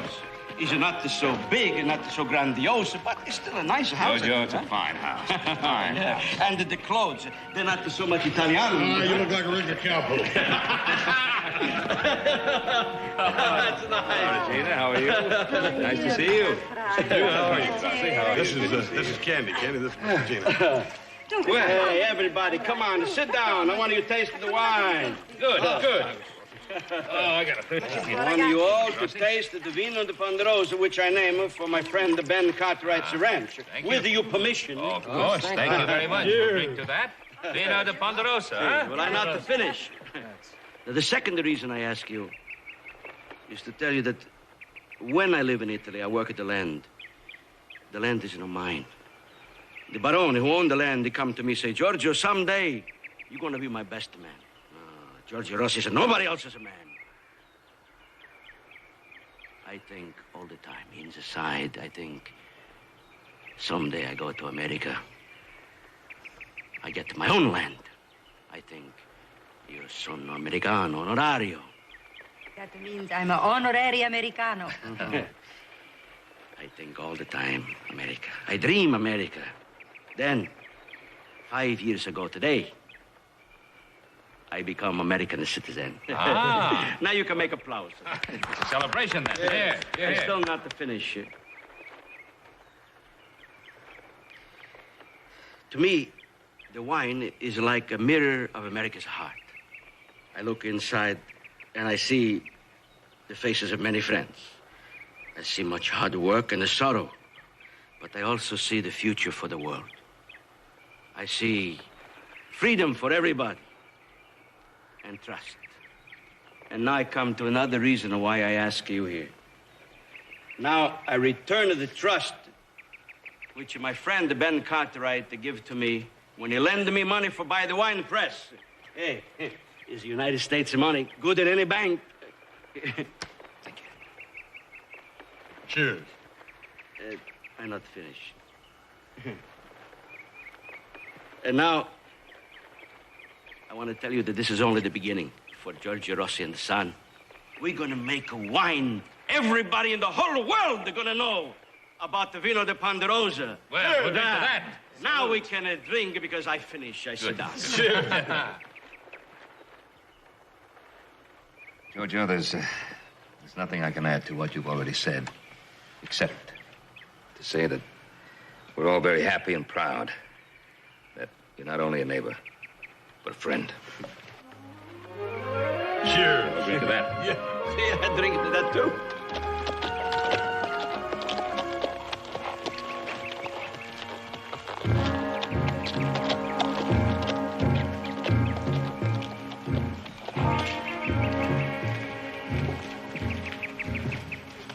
Howdy. My name's Gil Saban. I bought the trainer outfit. My land borders this place. Why you put the rope on this man? He's no animal. Ask him. Cannot believe. This man told me I could drink a spring. Did you tell him that, Giorgio? I say he can camp and drink. This is my land and my water. You won't have it long, Mr. Rossi, if you let every ragged reservation jumper that comes along dip into it. What is this reservation jumper? Well, it's someone who stays away from the reservation. There's only one man and one horse. How much can they drink? This one's got a teepee set up. And a squaw and a young'un moved in. There's another brave waiting up on the butte. And he probably wants to move in with a squaw and family. There's still two families, all right. There's still enough of water. That's not the point. The point is, these Indians are off their reservation. Now, you know what that can mean, Mr. Cartwright. Yes, I know. I'll explain it to Mr. Rossi. Nobody have to explain it to me. It's my land and my water. The Indians, they stay on my land. It's all right, Red Sky. You can go. Go back to your wife and the family.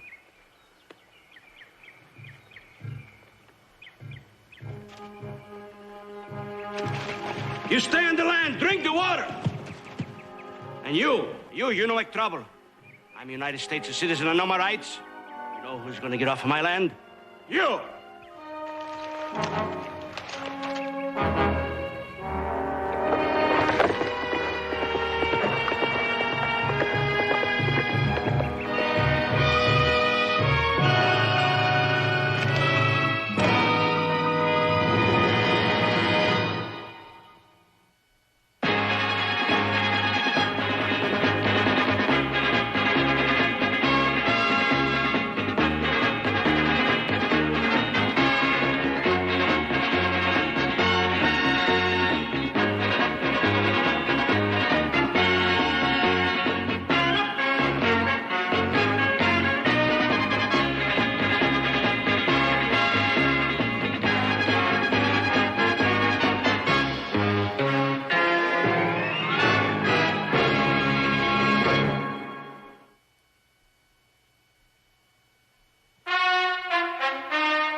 How's more than chicken bolognese? No. Hey, horses say good in Italiano, huh? I know your eyes fool you, Mrs. Rossi, but it's only one horse. You're beautiful, too. Oh. Yeah, you're gorgeous. Say, but they're making me so mad. He tie up my friend the Indian like an animal. They're making me lose my appetite. They spoiled the whole fest. I can't eat. You lose your appetite, too? What happened to the Indian? It was a bad thing. Come on, eat, Giorgio. Well, I can't.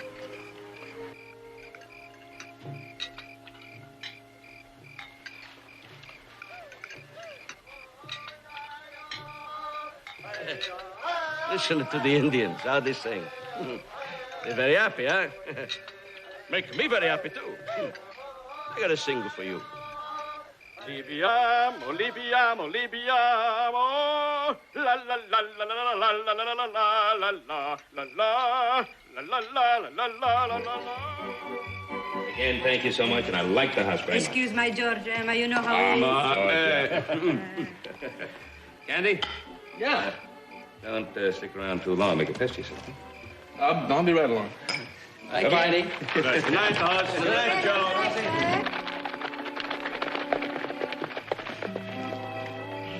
He's a nice boy, this Candido. Look how nice they look together. Così, così.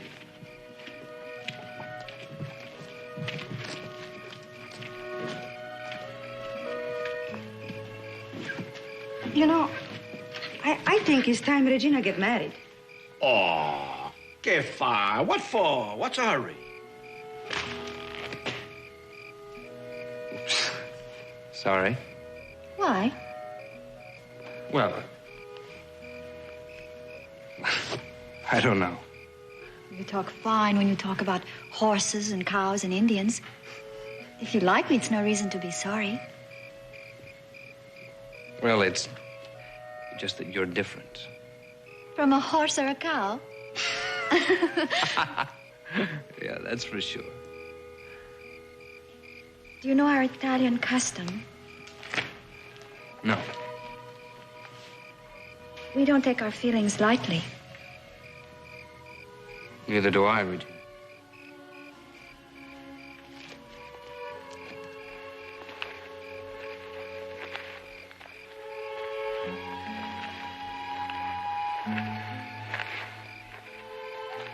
Oh, this big land. It makes me afraid. Sometimes I think I will never get used to the bigness, the cruelty I see here. Maybe I will never belong to this life. There is cruelty here, yes. Regina, look at the sky. It's big and black and empty, right? Well, there's another way of looking at it. It can be like a warm blanket on a cold night. There is gentleness here if you look for it. Regina, I have to get up early in the morning. Tomorrow I go see the Indians. Is it time we go to bed? Yes, Papa. Candy, maybe you better go with Papa. Sometimes he doesn't understand so good. Sure. I'll go with you, Mr. Rossi. Maybe I can be of some help. Help? Thank you. I don't need the help. You can come if you like. Thank you. Night, Candido. Good night, Mrs. Rossi. Regina.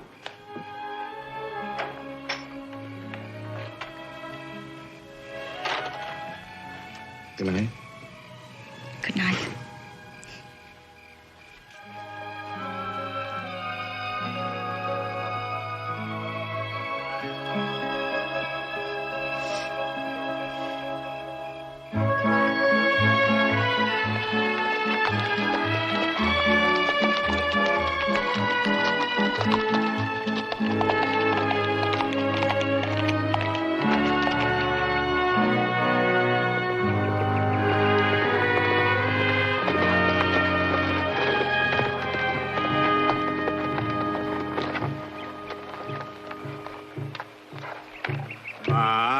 Sì. His friends, they come visit him, huh? Yahweh, Ika Kimo Waki. Oh, no, that's his family. Oh.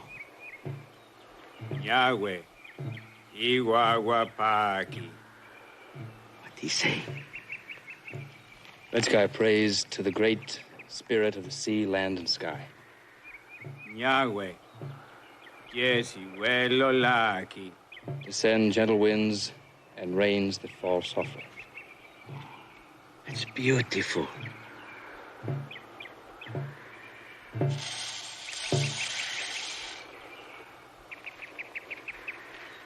Red sky is a beautiful prayer. It's just like a poem. And don't you worry. I'm your brother. You stay long as you like. Isheni Nati, Tebele Tanagua, Lokwachi, Yesha Piege, Pijo Pi. Use the water. You stay on the land. Why, brother, speaks good words. His land, our land.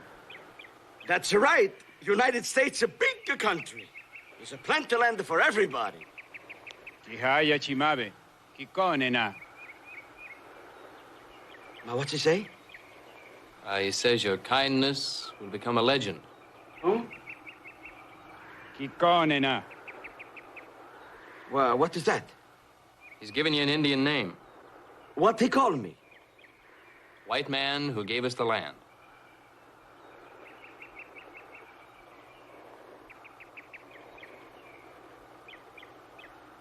Ma Red Sky, non capisci.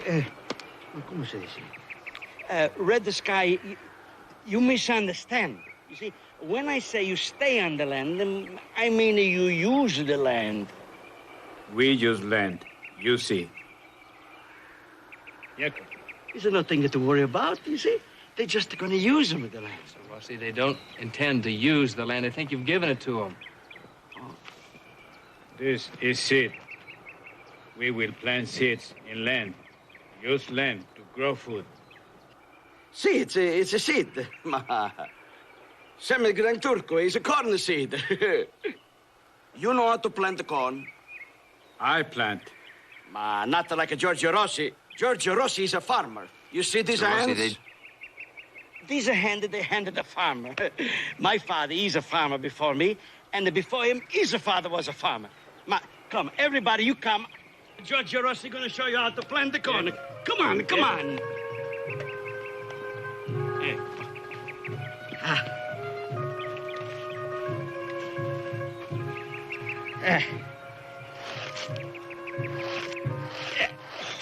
First, make a nice deep hole. Is it hard, dirty?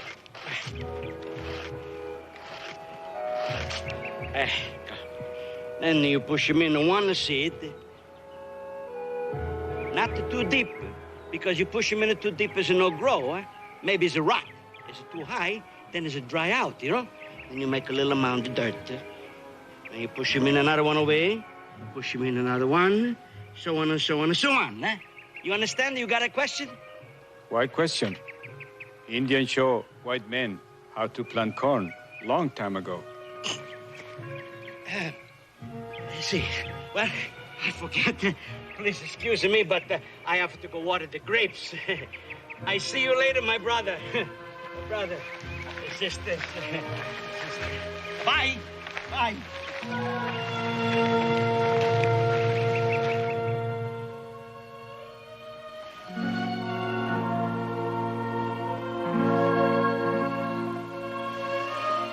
Giorgio, Sì, come to bed. non posso dormire. All right, we talk if you can sleep. Vieni un po' qua vicino a me. Yeah, I think about the red sky. Think about his family, his people. How can I tell them to get off of the land? You talk good American. You just to say please, e loro se ne andranno. No, non capisci. I make a mistake. Now the Indians, they think the land belongs to them. Belong to them? Ma come? Is it the place for the white grapes? See. I can't tell them to get off of the land. I think I remember when Ben Cartwright, he said to us, we have to get off of the land. I say to him, I'm American citizen. I know my rights.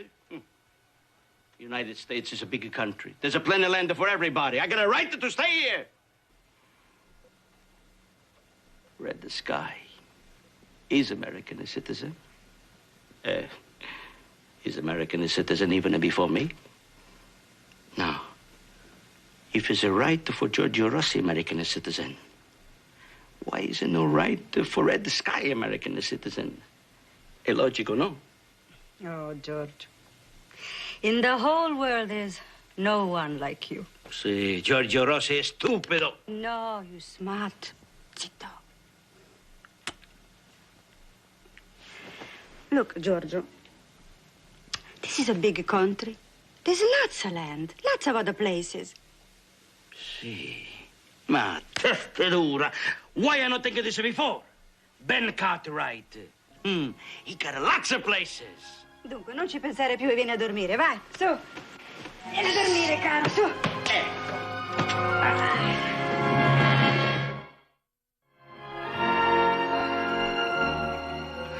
So, all of a sudden, Mr. Rossi's got urgent business with his grapes, and away we go. Imagine trying to teach an American Indian how to plant corn. The minute he saw this, he clean forgot what we came for. Oh, look, once a farmer, always a farmer. Oh, good one.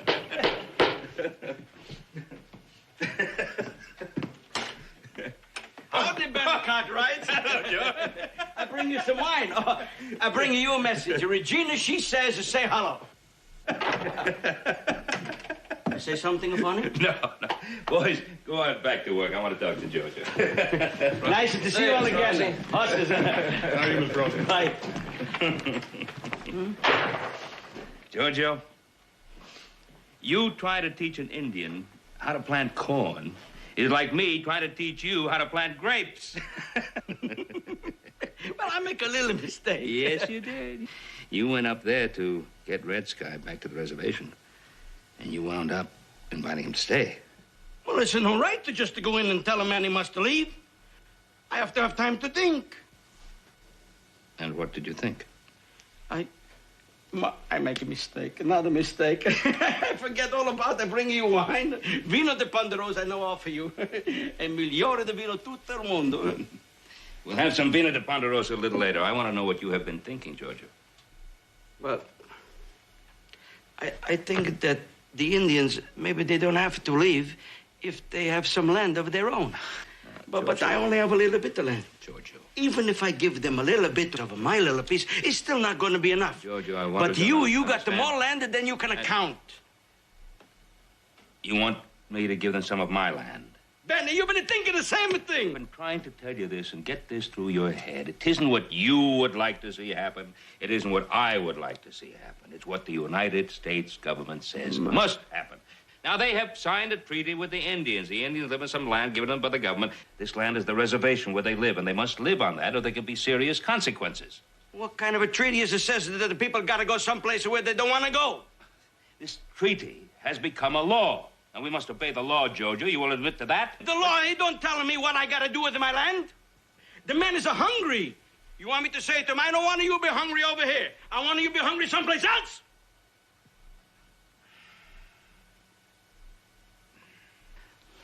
Now, Giorgio, of course I agree with you. You know that I do. It's just that I know what I'm talking about. Now, the longer you take to get Red Sky to go back to the reservation, the worse it's going to be for his family, and the more dangerous. Now, believe me.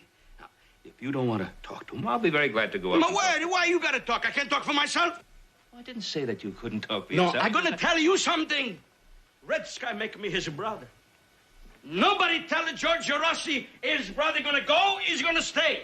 Except the Giorgio Rossi.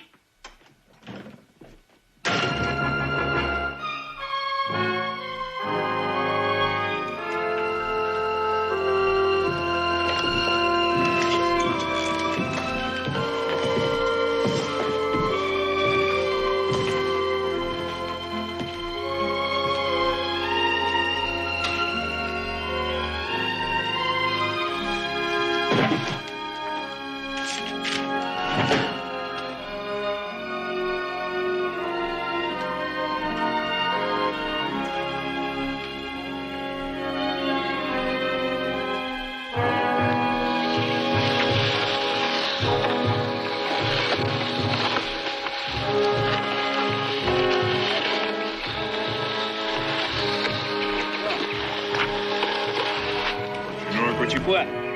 Oui, comme pois. Asisque, no vinepi. Impile copé.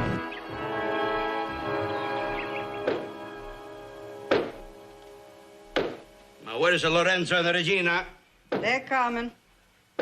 Don't hit the wall with the chair. When are we going to have a meeting? It's very important everybody's on time. In fact, it's very un-American to be late. You hit the wall. Sit down. We're going to have an exercise in the democracy. Hey, Papa, I was... Sit. Set. Now, in a democracy, the biggest number is always right. So we're going to have a meeting. First you talk, then I talk, then we vote. Don't hit the wall. Now, Ben Cartwright, he's a very good friend, eh? He's also a very smart man. He says that we should send the Indians back to the reservation. I say we should let them stay. Just a few weeks, maybe. You're the father. We do what you say. It's not the American way. First we talk, then we vote. Candy says that he... Candy says? Hey, who cares what the Candy say? He's no member of the family. I think maybe you can't make up your mind because you... I can't make up my mind. Hey, I make up my mind very good. How you think I raise a family can make up my mind? You ever raise a family?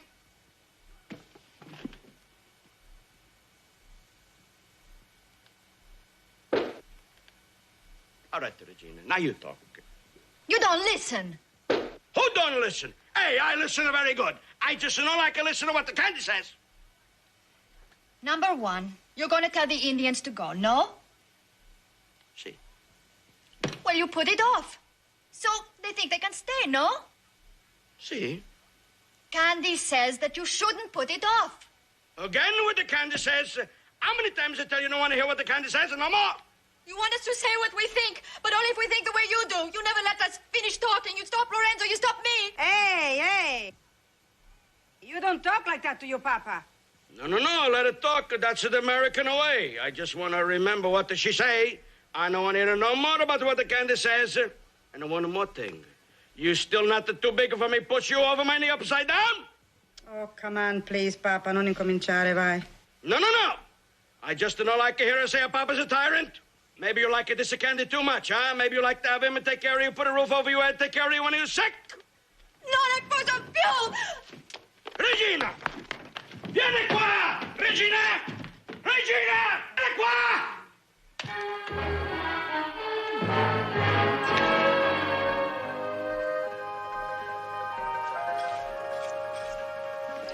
Yeah, he's really a fine figure of a man, isn't he, Hoss?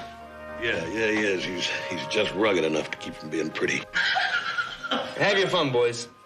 I'm having mine. Candy, I know you appreciate the fact that Regina is something very special. Just paying a call on the girl, Mr. Cartwright. I'm not courting her.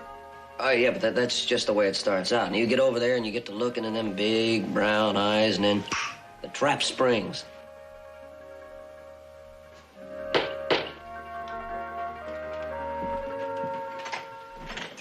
Regina, what's wrong?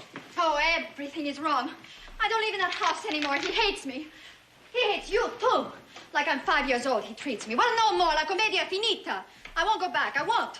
Well, simmer down now, Regina. Let's sort this out. You hate me also? Regina, nobody hates you. Oh, Candy. You love me, Candy. Only you. I work for you. I scrub the floors. I cook. I sew. Anything. Maybe in the beginning we don't have so much. Yeah, but... Oh, but look, Hoss, he's speechless with joy. Other young married people have less to start. Isn't it so, Mr. Cartwright? Well, Regina, I think before people get married, they should get to know each other quite well, and marriage isn't based on economic problems. But I love Candy very much. You do? Of course I do. Non mi importa se la vita sarà dura. We love each other. Regina? Regina? Look there. Why don't you stay here overnight? And then we can talk about this sensibly in the morning, huh? Come on, run along. That's right.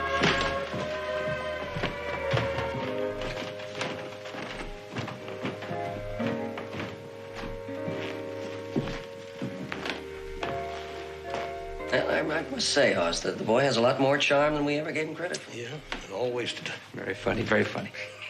Hey, you know that little cave up on the hill where we used to play? Yeah, yeah. You know, with a feminine touch, that could be awfully homely. No, Joe, it's just not funny anymore. It's just not funny. All right, fellas, all right. Now, Joseph, I want you to ride over to the Rossies and tell them that Regina's here. They're probably worried about her. And tell them that we'll look after her real good until the smoke clears. Right. Hey, you know, Candy, maybe you ought to run up there and kind of calm her down a little bit. Hoss, you think you might make some coffee for all of us, huh? Yes, sir. A whole bottle of Brookshire Blue.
Indian. Hello, the house.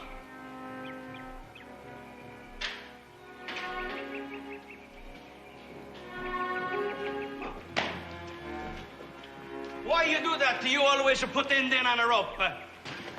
You're Indian. Was as good a way as any to get him here.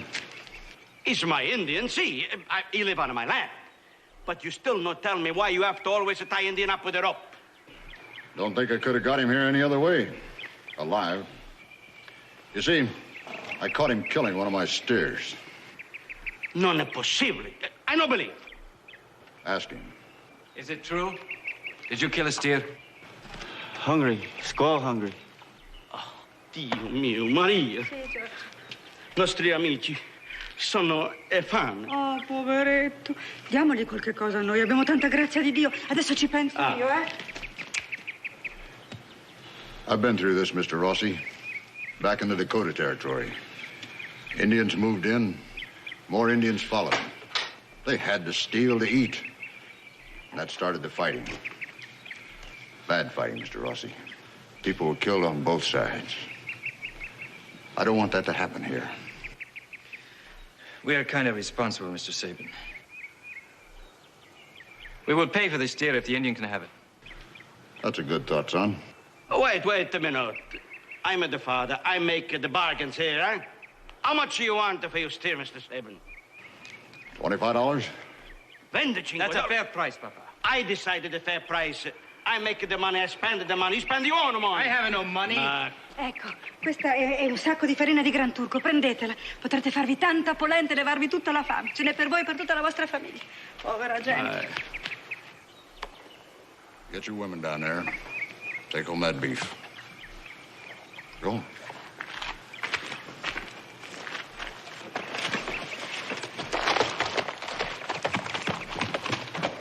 Tell you what, Mr. Rossi, I'll split the price with you.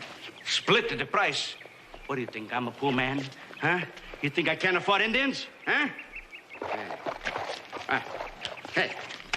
How much for the next one, Mr. Sabin? No price for the next one, son. Oh, you mean the next one is for free, huh? If there is another one, I'll do what every man has to do when his property is threatened. Oh? I'll fight.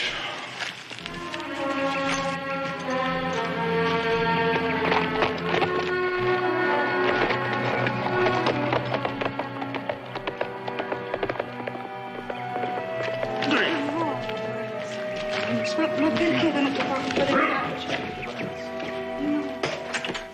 M'ho preso per un stupido papà.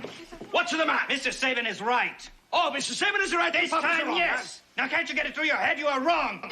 Mr. Sabin is trying to explain to you the Indians can't help it. Now, if they don't go back to that reservation, they're going to cause trouble. Mr. Sabin, he causes trouble. The Indians are hungry. Now, you've got to tell them to go. I got that. Go where they can find food to keep them alive. Papa, what to do? That's my head. Yell, hit me. No, George! Basta adesso. Arrivederci! Lorenzo, no!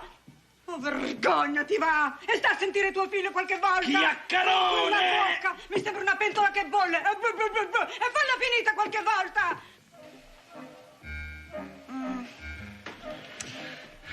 It's a question of balance.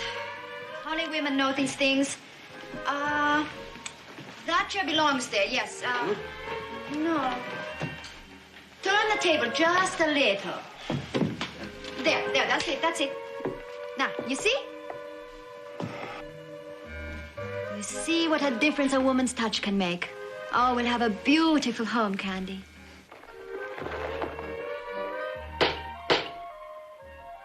I'll get the door. That is, if it hasn't been moved.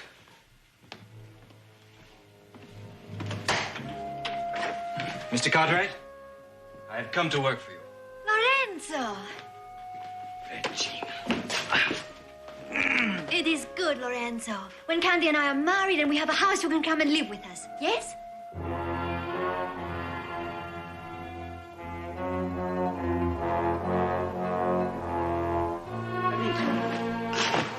Quando si finisce questi strapidani.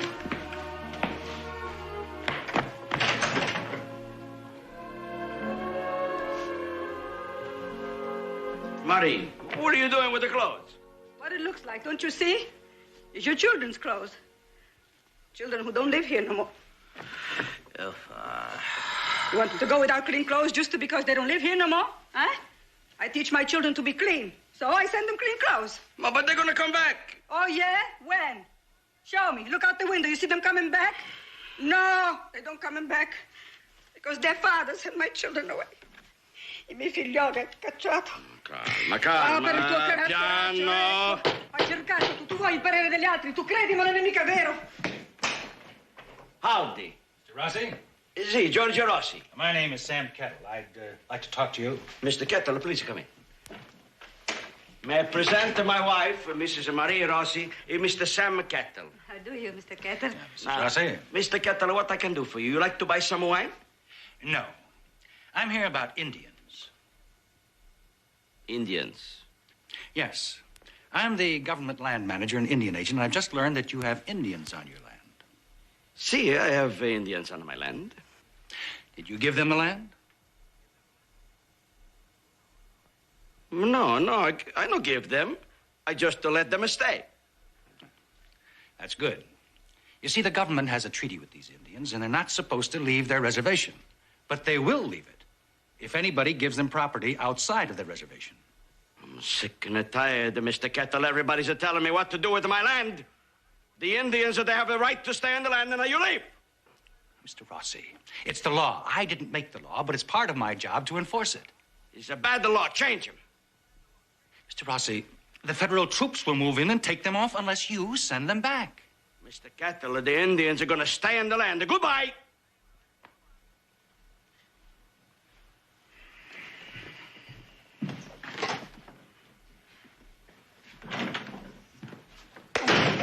Giorgio, why you be like that? Why you don't listen to the man? Why you so hard-headed? Listen to the other people too sometime. Ma lo sai che c'hai testone dalla forza di 100 cavalli. Anche i tuoi figli hanno...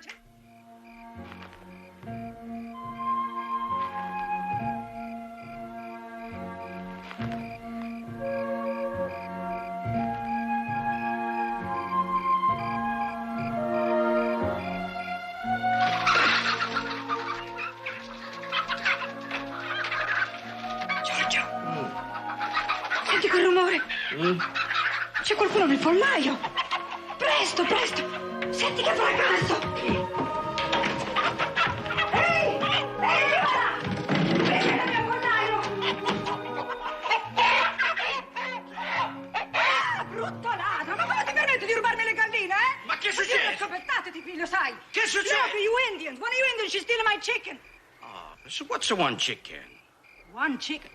A Plymouth Barred Rock? Ma come? I send by stagecoach for the eggs. I hatch the eggs with a lamb. I raise the little chicks. E dopo tutto questo me le devo anche lasciare rubare? She's a little girl. A family, they're hungry, eh? Ti fame? Sto diventando. Pigliatela, cara, anche se vuoi delle uova, anche pigliale. Oh, povera creatura, ma come sto diventando? Giorgio, io non mi riconosco. Parli in inglese, eh? No, it's not just the chicken. These are my children, too. Lorenzo, Regina.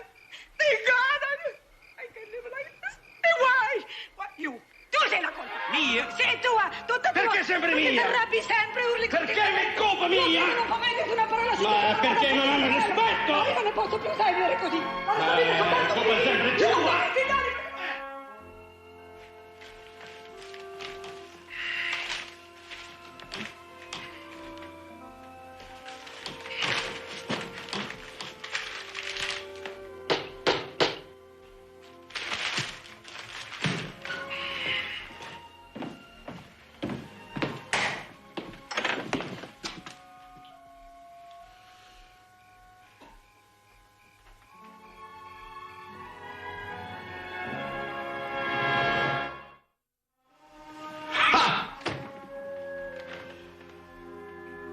Primo Regina, e poi Lorenzo e adesso Maria.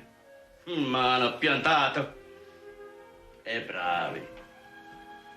Che bella famiglia!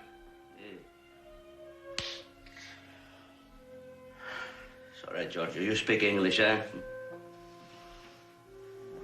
Why always everybody tell you what to do, eh?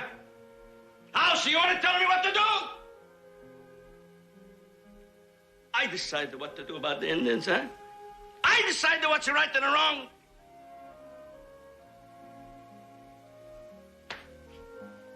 Lorenzo, this is the way I raise my son, eh? You tell your papa what to do, eh?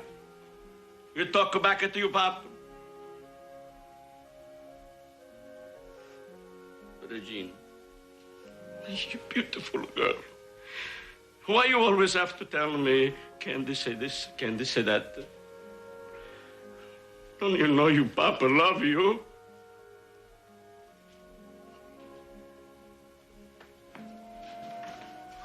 In the Italian family, they raise it to respect the papa. Why you not can do that? Huh?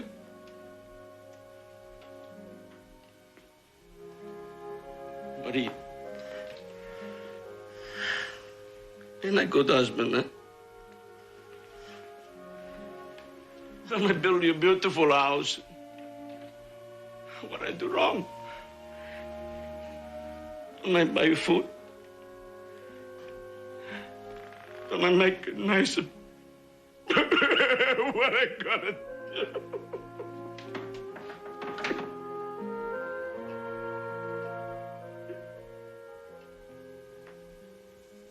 Boy, a little food is gonna taste good, Bob. What old Hobson's got ready? Come on, that's it. That smells pretty good.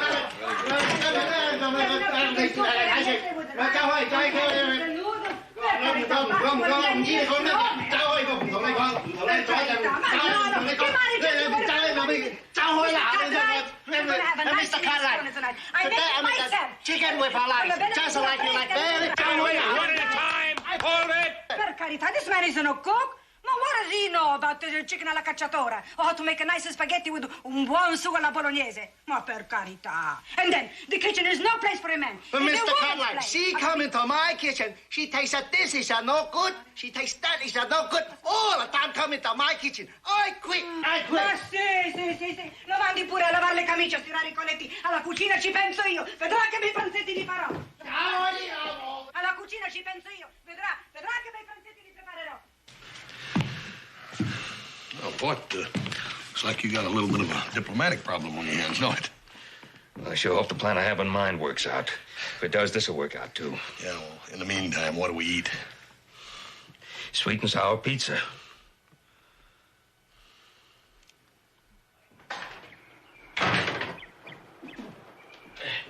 Miseria. Miserabile. finita la commedia. Giorgio Rossi, you're just like a woman. You can make up your mind. You gotta do something about it. You gotta do something now. You gotta do something right now. Well, I came as soon as I got your note. Sorry it took so long. Well, government red tape, what do you expect? Well, no harm's been done. Rossi's Indians haven't got into any real bad trouble. Now, thanks to you, I can put them where they belong. Oh, are you free to go? Yes, just as soon as you can get there.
Good day, my brother. Good day. Giorgio Rossi's coming to tell you that he make up his mind. I give you this land. I want you to use it. I'm American citizen. I can give to another American citizen. I know my rights. It's a free country.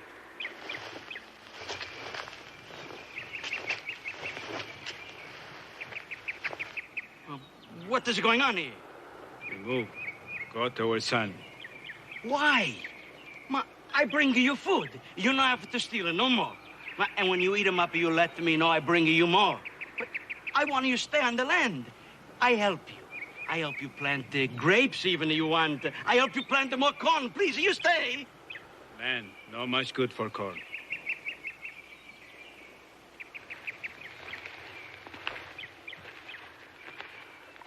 No, I see what is going on. Oh, Ben the Cartwright, you come onto my land, huh? You telling my Indians they have to go back into the reservation? The reservation is like a jail. Now, Giorgio, hold on now. They're not going back to the same reservation. Not the same? What do you mean? Well, Sam Kettler and I have persuaded the Land Bureau that they should add another parcel of land to the reservation. New piece of government land, the Crow Lake area. That way they'll have the whole lake, all that bottom land, and, well, plenty of fresh water and sweet grass and all that good game. I know land. Good place. We like to live there. We stay. Don't come here again. Is this true?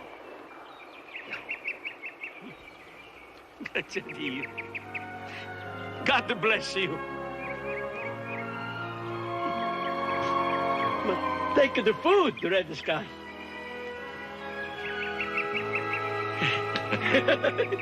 Thank you. Thank you. A salute. Salute. Salute. Buon vino, no? And now, I have an announcement to make about my daughter Regina. Oh, no. No, Papa. No? Why not? I changed my mind. Come mai? Again? Figlia mia, is it 3 times you change your mind? Ma che fai? What's the matter? Candy's a good man, but not like Italian boy. I better wait for Italian.